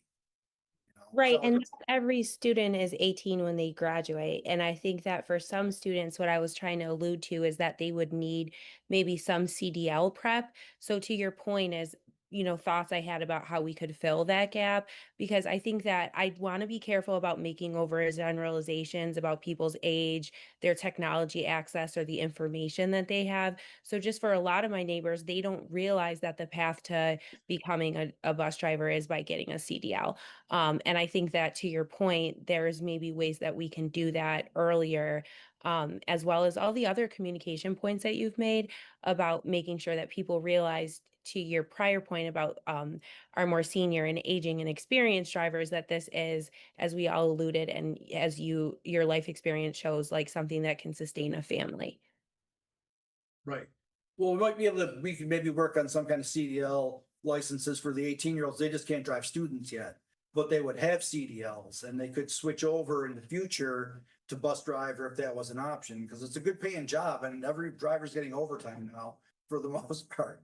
So something along a program like that might work, where we train them, get them their CDL, then they just need the passenger and the school bus endorsements later, which are pretty easy to get compared to the CDL. So we could do something like that and kind of hope that some of them come back into the system, but if not, they still have good jobs driving, so. Yeah, you Either- can also capture those students by making them bus aides. I'm not sure. I know back when I rode the bus, every single bus had a bus aide. Is that still the case? That is our goal, but that is not the case. They diminished in the drivers. This is what I'm saying about the job not being attractive. My brother said that, I asked him what was it like to be a bus driver. He said, imagine being locked in the bathroom and you run a daycare and the kids lock you in the bathroom. That's basically what it is. So the driver can't respond to misbehavior on the bus. So it's just not an attractive job. And they don't have full-time benefits, and they don't have health insurance. And so I think giving it some type of integrity, because I wouldn't even want to push our kids into it if it didn't have a bus aid and some integrity to where it's full-time, to where you can see the family off of it. Right. Well, I know there've been talks in the past of having the bus aides then work in cafeterias and then get back on the bus in the afternoon. There's been some talk about making them full-time that way in the past that we've worked on. I don't know what logistics didn't work for that, but that was a way to try to get them full-time, because it's very hard for the aides to get to the terminal twice a day and all that. So, a lot of them, the aides, part of the problem is too, doesn't require a high school diploma. So it's a little bit different. The people that we get that apply, sometimes we send them to food service, sometimes they stay as aides. Sometimes they're an aide till they find a better job. So there's, a bunch of different things we could look at to try to keep them. But I think if we can get them full-time involved in it, they would do better, especially if they were a bus aide for a school in the morning, worked in the cafeteria, then they were a bus aide for that same school in the afternoon. There may be some continuity between that aide and some of the students, so behavior might be better. So Yeah, Mr. definitely. Goshen, And that's, I'm sorry. Can I just say Chief McGee, that is a community model that we really need to start focusing on, because if your bus aide needs to go to the terminal to punch in, that's ridiculous. Your bus aide should be able to go straight from being an aide in the school into on the buses to have that continuity to curb that behavior. I okay. landed. Go ahead, Chief McGee. Hello, thank you for the opportunity to speak to this in regards to bus aids. So I could not resist to advertise that we are having a bus aid event on June 27th, and it's open to the public. And anyone that's listening, this is a public meeting. Anyone that's listening, please come and apply to be a part of our bus aids. And it's not a terrible job. It's a great job, honestly. And many of our bus aides, they take pride in the fact that they are the first person that many of our students see before they go into the school buildings, and they have interaction with an adult that loves them, cares about them, and really care about their safety. So I don't want to discredit the fact that our bus aides, they work hard. Now, it is hard work, but they are very passionate about their work. They're very concerned about our students, and they do a great job. And we do have an event that's scheduled for June 27th at Waterfront, and it's open to the public. And we hope that everyone that's interested in applying to be a bus aide applies to be a bus aide. But in addition to that, I wanted to say that many of our students, I can think of one school right now, there is a teacher aide that leaves their teacher aide duties, and they go and they work that same bus. They don't have to go back to the terminal. They do work on that same bus that's at that school when it arrives, and they are a bus aide to supplement their income. As Mr. Goshen has shared, that there's an opportunity for them to supplement their income. So they do work as an aide, and then they work as a bus aide. And some may have to go back to the terminal, but many of them are aides in schools where they're going to get out of their teacher aide duties, and then they go right into their bus aide duties right there at their school. So I can vouch for that. I've seen it with my own eyes, as I was a liaison with many schools over the course of the years, and I watched, and I'm like, where is this lady going? She's leaving her teaching aide position to go and be a bus aide to supplement her income for her family. So that is an opportunity for individuals that are a part of our bus aide team. So yes, you don't have to have you don't need a high school diploma to be a bus aide. So it's open and available to many parents. And, Joe can also speak to this. We have grandparents that are aides on the buses. So grandparents and parents that only want a part-time job, maybe they are stay-at-home moms, and their children, they get their kids off to the bus. And once they get their kids on the bus, they can take a part-time job while their students or their children are in school getting an education, and they're home before the students get home from school. So I could not take advantage of the opportunity to plug that we are hiring for aides, and we have a great event happening on the 27th. Thank you. Thank you for that plug, Chief McGee. And I just want to say that that is absolutely my experience with the bus aides that I had growing up, to where they were community members. And even as I got older, went to college, they were still in the community doing work. And so it is a great way to have loving and, nurturing people around the kids as they transition back home. And thank you for plugging that job fair. I would definitely share. Chief McGee, thank you for, that great insight. But what is the time? What is the time on June 27th? Time does it start? Okay. Absolutely. 8:30 until 1 p.m. It's at 95, the Waterfront School. It's easily accessible to everybody. It's on a bus route, and it's that's why we choose that location when it's open to the public. It's a neutral ground, and it's available for everybody to come and participate in getting interviewed. And you can be made an offer for a position with us as a bus aide right then and there at that event. Thank you so much. You're welcome. Director Golson, before I let you go, you are the district leadership when it comes to transportation. How often do you meet with First Student to talk about some issues that you guys are Well, facing? we have a monthly meeting that we meet with all the terminal managers, but we're in contact with them pretty much every day. The supervisor, the assistant director, and myself in some capacity.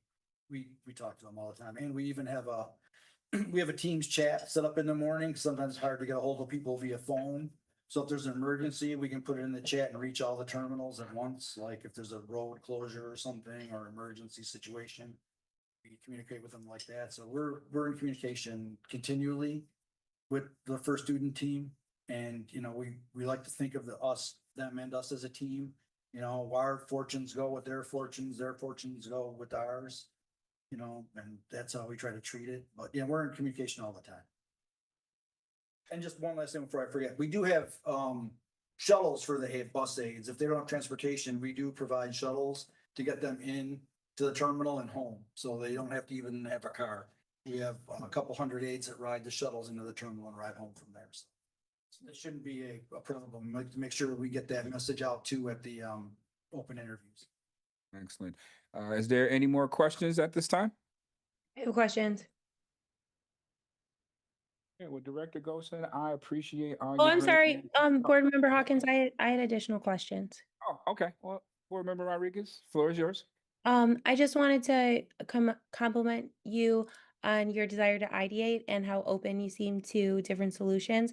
Just the one question I wanted to end, or two questions I wanted to end with, are the average time, if you're aware, for our student on the bus, and then you reference behaviors, and I think that's kind of been part of the undertone of the conversation outside of the systems piece. Does transportation collect data on how those behaviors present and in what frequency, or is that handled at the school level? So those were my two questions. Okay, we handle it on our end. We put all the bus aid write-ups into a database, and then it gets emailed to the principals at the school. And then they will address the student usually, or the parent, however that's got to be handled. Sometimes we'll interact with them directly. But each school gets an email whenever we put a student into that system. We have like a list of behaviors. We just check them off. And that's what the school gets. Then if the school doesn't follow up on that, we get a report every month on the students that have 3 or more incidents that the school didn't follow up on. And we'll call the school or email the school and say, hey, can you really talk to the student? He's had 3 issues and we don't have any replies from you in the system. So then they take care of it that way. So they do have a system to put in their behaviors on the bus for that. And ride times too, that's one of the benefits of the 3-tier system. Ride times actually have gone down from the 2-tiered system, because like I said, we have shorter time between each school to do the routes. So actual ride times for the students on the bus have actually gone down probably about 10 minutes on average per student since we switched from the 2-tier to the 3-tier. Thank you. I don't have an exact time, but that just gives you kind of an overview. Thank you. Director Golson, thank you for your accountable answers. One more thing. I'm sorry. Chairman Hawkins, just one more thing, Director. If you could just send us a follow-up email after your summit, just to talk about the employment piece and how that went. Well, sure. Thank you. Director Golson, we appreciate your time. Thank you. I'll come back whenever you guys have questions. I'm sure this probably sparked a lot of ideas, maybe more questions. I'm available anytime to come back and work with you at any level, top level, student level, bus level, whatever you want to do. Thanks. Thank you. Appreciate you. Thank you.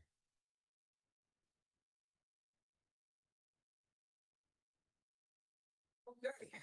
Guess that took longer than expected, but without further ado, we will have Chief Monticelli back up to discuss the special education identification process.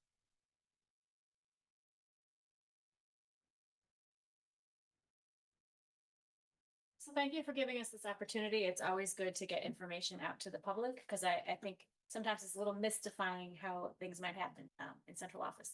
I'm actually going to ask Assistant Superintendent Holscher to share a lot of this information. Sure.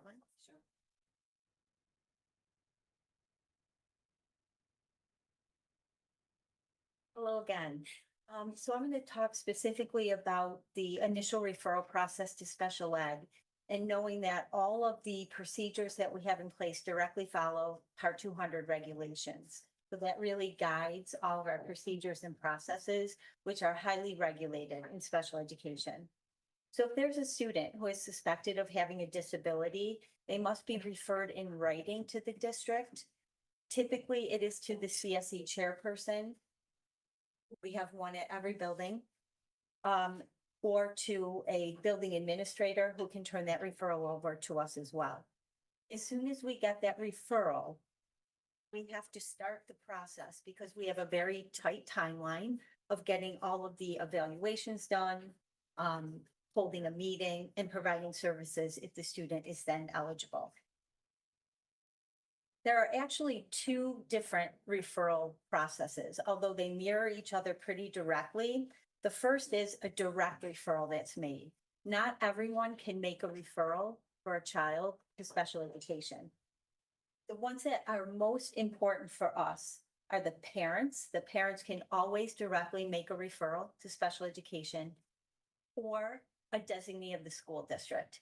In our case in Buffalo, the designee are any one of the special education administrators. There's also a couple other people that don't really pertain so much, a commissioner in another agency or another education program. But in Buffalo, it is the parent and the special education administrator. Anyone else can make a request for a referral. A request for referral is again a written request to the school district or an evaluation to be made for the student. That could be someone in the school who says, I really think the student needs some additional help and would like to make a referral. It can be a physician, a judicial officer, someone from a public organization who is responsible for the welfare or health or education of the student, or if a student is 18 or older, they themselves can make a request for a referral. So while the processes that I'll outline are very similar, that is a very important nuance in special ed, that one is a direct referral and one is only a request. Miss slide. Oh, I'm sorry. The next slide, the slide labeled. Sorry, I lost my place. What is included in a request for referral? There we go. Thank you. So this written request for a referral has to include the reasons why the person is requesting that referral. Are there issues in a certain subject area with reading, with math? Is there a behavior issue? Is it a speech issue? Some sort of issue that may be directly related to gross motor, fine motor skills. So that request should, specifically state what the referral is for. These have to be in writing to the district. And they also should describe what other interventions and programs have been in place to address the concerns and needs. It's also very important that when a request for referral is made, that it includes information about the level of parental contact that has been made prior to that referral or that request for. Next slide, please. Once that request for referral is made, the school district within 10 days can do one of two things. Request a parental consent to initiate that referral, and that starts the process. The parental consent is key in any process in special education. We always need that consent, and it is crucial that it is informed consent, meaning that if it is a student speaks another language, a parent speaks another language, that request for that evaluation and consent for that evaluation be dictated to that parent in their native language so they understand what they are consenting to.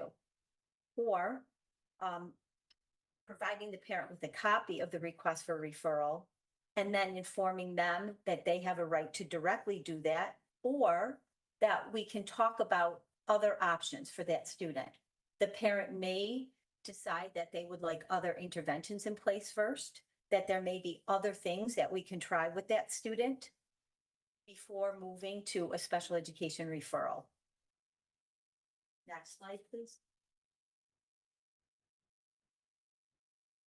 So when there is a school request for a referral, this school is obligated to present to us a SIR packet, which is a student intervention record. That is crucial to the whole process because it provides all of the information that we need to explain why this referral is made and to see what has been done to this point, see if we've been addressing it at all. So the SIR packet is many pages long. There's a lot of data that needs to be in there to show that maybe we put them in a certain reading intervention in AIS. We've done some other activities with the student. What has been done prior to this referral to make sure we're addressing the need. There are times when that SIR packet does not meet the requirements and a referral may not move forward. That could happen if there is insufficient evidence that there have been enough interventions tried for a student, or if the student is frequently absent. We can never refer a child, or I should say, can never find a student eligible for special education if the reason that they are having deficits in their learning is because of attendance. It can't be a lack of instruction that causes them to be referred to special education. If the SIR packet does meet the requirements, the prior written notice, or the PWN, which you will hear a lot in special education, for consent is created and sent to the parent. Once that consent comes back, we are obligated to complete all evaluations and hold the CSE meeting to determine if the student is eligible or not within 60 calendar days. Another thing that you will find a lot in the regulations is the difference between 60 calendar days and 60 school days. So in this particular part of the timeline, we are looking at 60 calendar days to get those evaluations complete. If the student is eligible for services and we make those recommendations, we then have 60 calendar days from the date that consent was received, 60 school days from the date that consent was received to make arrangements for those services. So that is obviously a much longer period of time than the 60 calendar days for consenting and then holding the meetings. Next slide, please. For a parent referral, the biggest difference here is that it's a direct referral. So that starts the timeline immediately upon consent. However, there is an opportunity here, even when a parent makes a referral, for the school district to hold a meeting with that parent to determine if we have tried everything that we should have tried or could have tried prior to referral, and to determine instead if the parent would allow us the opportunity to provide more intervention to see if they want to go that route rather than the special education route. Once that meeting is held, which should happen pretty much immediately, the minute that referral from a parent comes in, I should say the day, not the minute, but the day, the principal is notified of that and they have that obligation to call that parent and discuss pre-referral interventions and have that conversation around what other things should we try, could we try with your student. At that point, if the parent wants to move forward, we continue forward. We have already started the process simultaneously to get that consent out to the parent. But if the parent, after talking to the principal, determines that they would like other interventions tried first, then that withdrawal would occur of the actual referral. So that would be withdrawn. Even when it is a parent referral, the student intervention record or the SIR packet must be completed by the school, because again, that is a lot of data and information that we have that drives the process. There are some special conditions that really would impact eligibility for special education. While the evaluation process is key and we complete several different evaluations. We have the educational evaluation, a psychological evaluation, a social history is done, a physical, any related service evaluations if the referral to special ed includes concerns in those areas. We observe the child, so there are many different evaluations that occur as part of this process. However, even when those evaluations are done, a student can be found ineligible if there has been a lack of appropriate instruction in reading, including explicit and systematic instruction.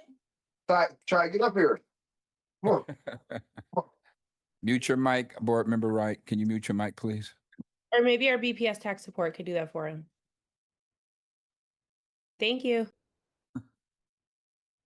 Or if there is a lack of appropriate instruction in math, and finally, if the student is a student with limited English proficiency. That is not to say that student might not be eligible for special education, but that cannot be the sole determinant for why they're being referred to special education. So that is kind of initial referral in a nutshell. So if anyone has any questions, I'm happy to answer those. Yeah, that was pretty informational there. That give us definitely some insight on that process in particular. But how much time are students spending in general education classrooms? It's really dependent on the recommended services. So if a student is receiving services such as resource room, integrated co-teaching, they are in the gen ed class all day or a significant part of it. They may be pulled out for a related service. In a special class, they're spending the majority of their day in the gen ed environment, but would still be in the in the special ed environment, but would still be in the gen ed environment for lunch, for specials, field trips, assemblies, all of those types of things. Another concern basically is whether Black students with disabilities are being educated in the least restrictive environment required by federal law. Now, are students being removed from mainstream settings because of behavior rather than disability needs? So behavior referrals are frequent in the district.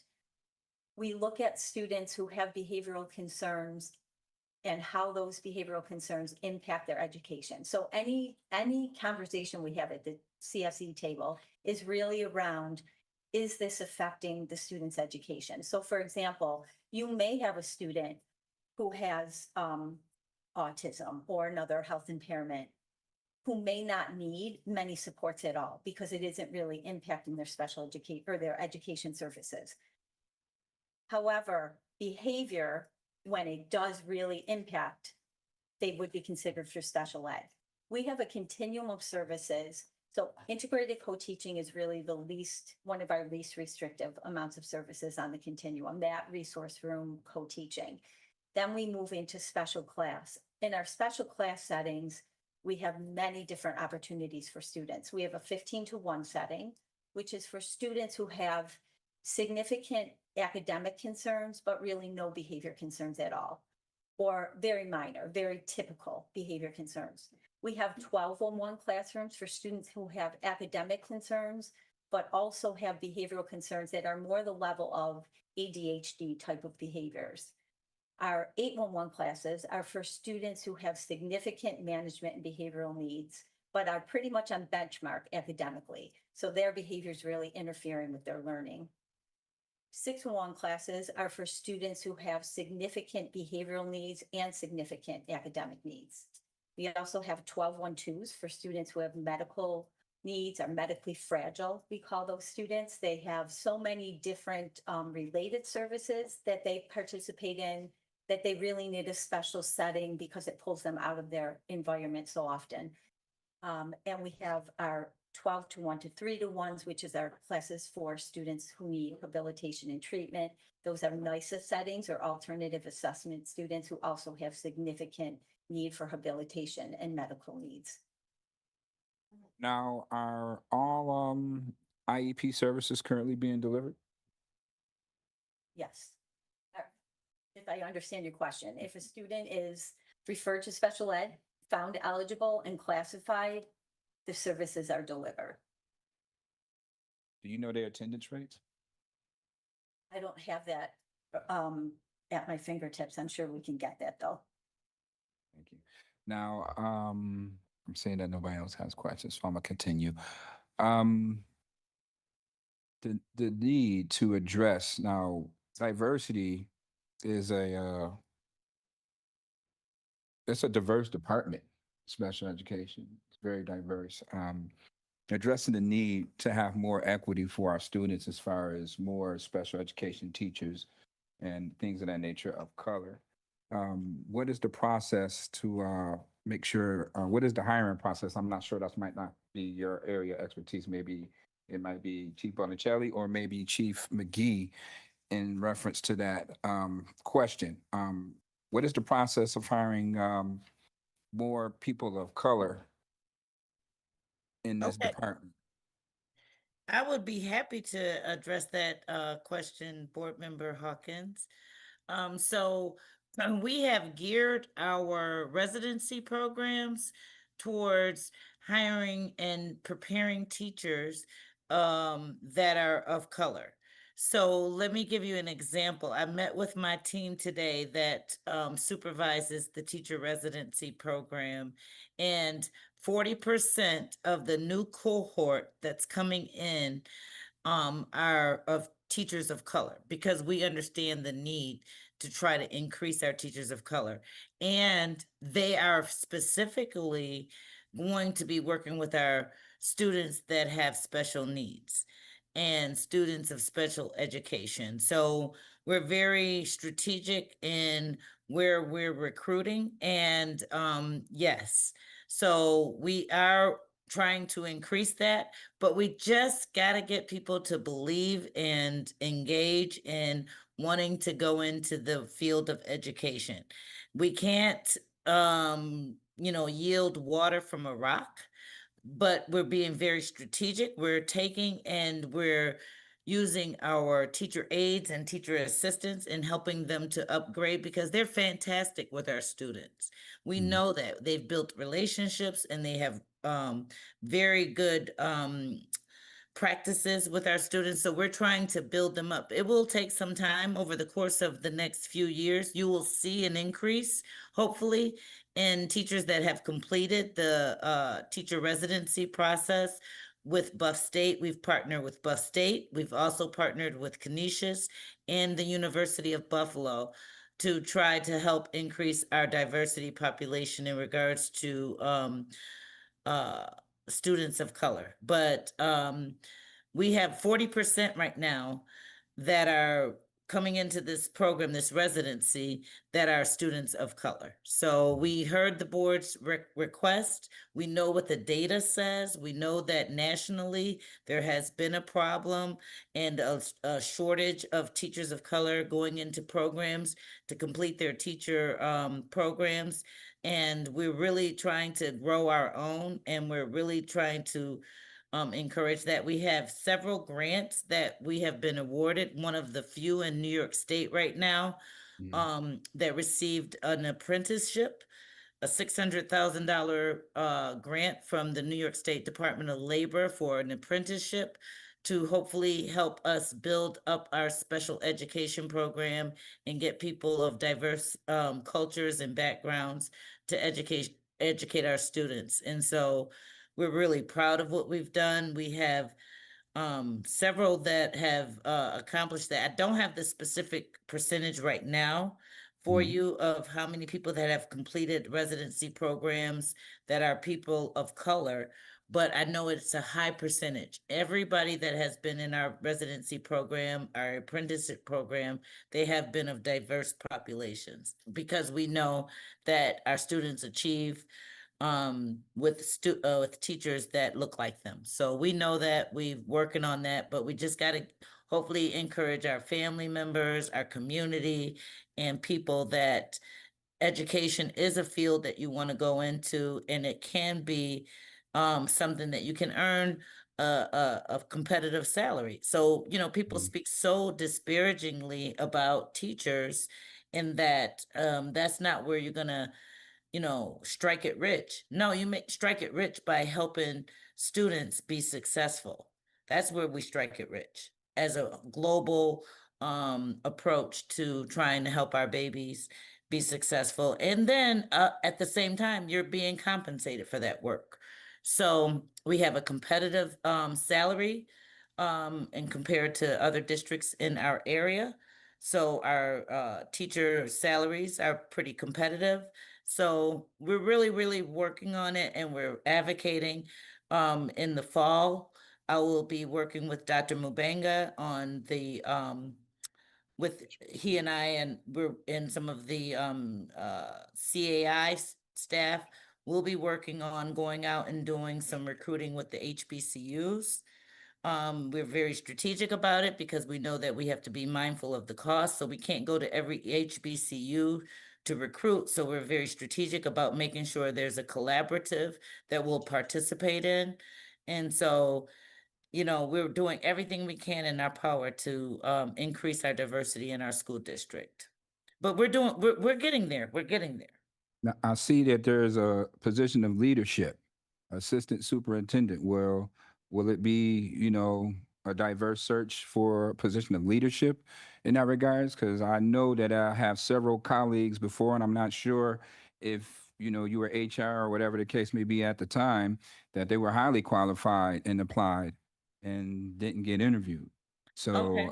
I just want to know, you know, will it be a diverse search when it comes to leadership in this department? Absolutely. There will be diversity and there will be consideration. So what we do is, Board Member Hawkins, there's a contractual agreement for us regarding employment. So HR, so just let me tell everyone publicly that HR is not allowed to participate in the scoring and the process in regards to interviewing itself for positions in the district. We facilitate that process. We schedule the interviews and we set up the teams.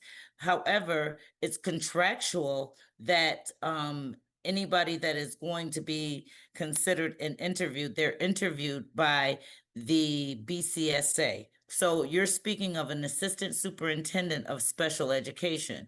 That is a BCSA position, and we only facilitate that process. We don't participate in the scoring. We're there to listen in for inter-rater reliability to make sure that there's no implicit bias and things of that nature during that process. However, we don't participate in the scoring. So BCSA selects their members that will be a part of that interview panel.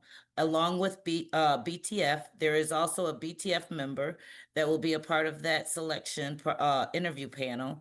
And then they will determine if that person that has applied and has been deemed qualified to interview, if they are appropriate and they are they are the best candidate to move forward in the interview process. But we don't have a part in regarding making that determination. We just facilitate the process. And I'm not trying to throw anybody under the bus, but it is very conscious of both the BTF and the BCSA to make sure that their panel is equitable and it's considerate of making sure that has some diversity so that there's no implicit biases. And again, my staff are trained and they're listening in and they're making sure that there's inter-rater reliability to make sure that people are not being excluded or deemed not appropriate that should be appropriate for the position.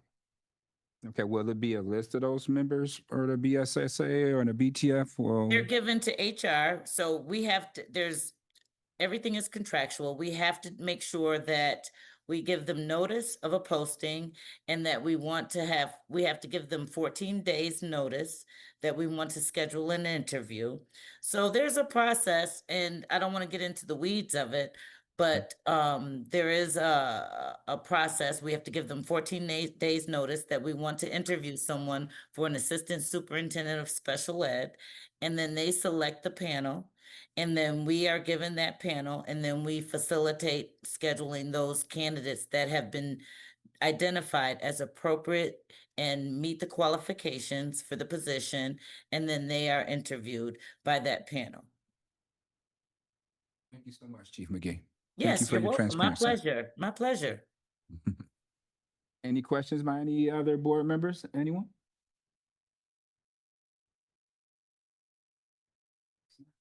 Thank you so much, ladies, for this excellent presentation and this great information. That's all. All questions. Thank you for your time. Thank you, Kim. Thank you for that. Great. All right, have a good evening. Thank you so much. What do I say?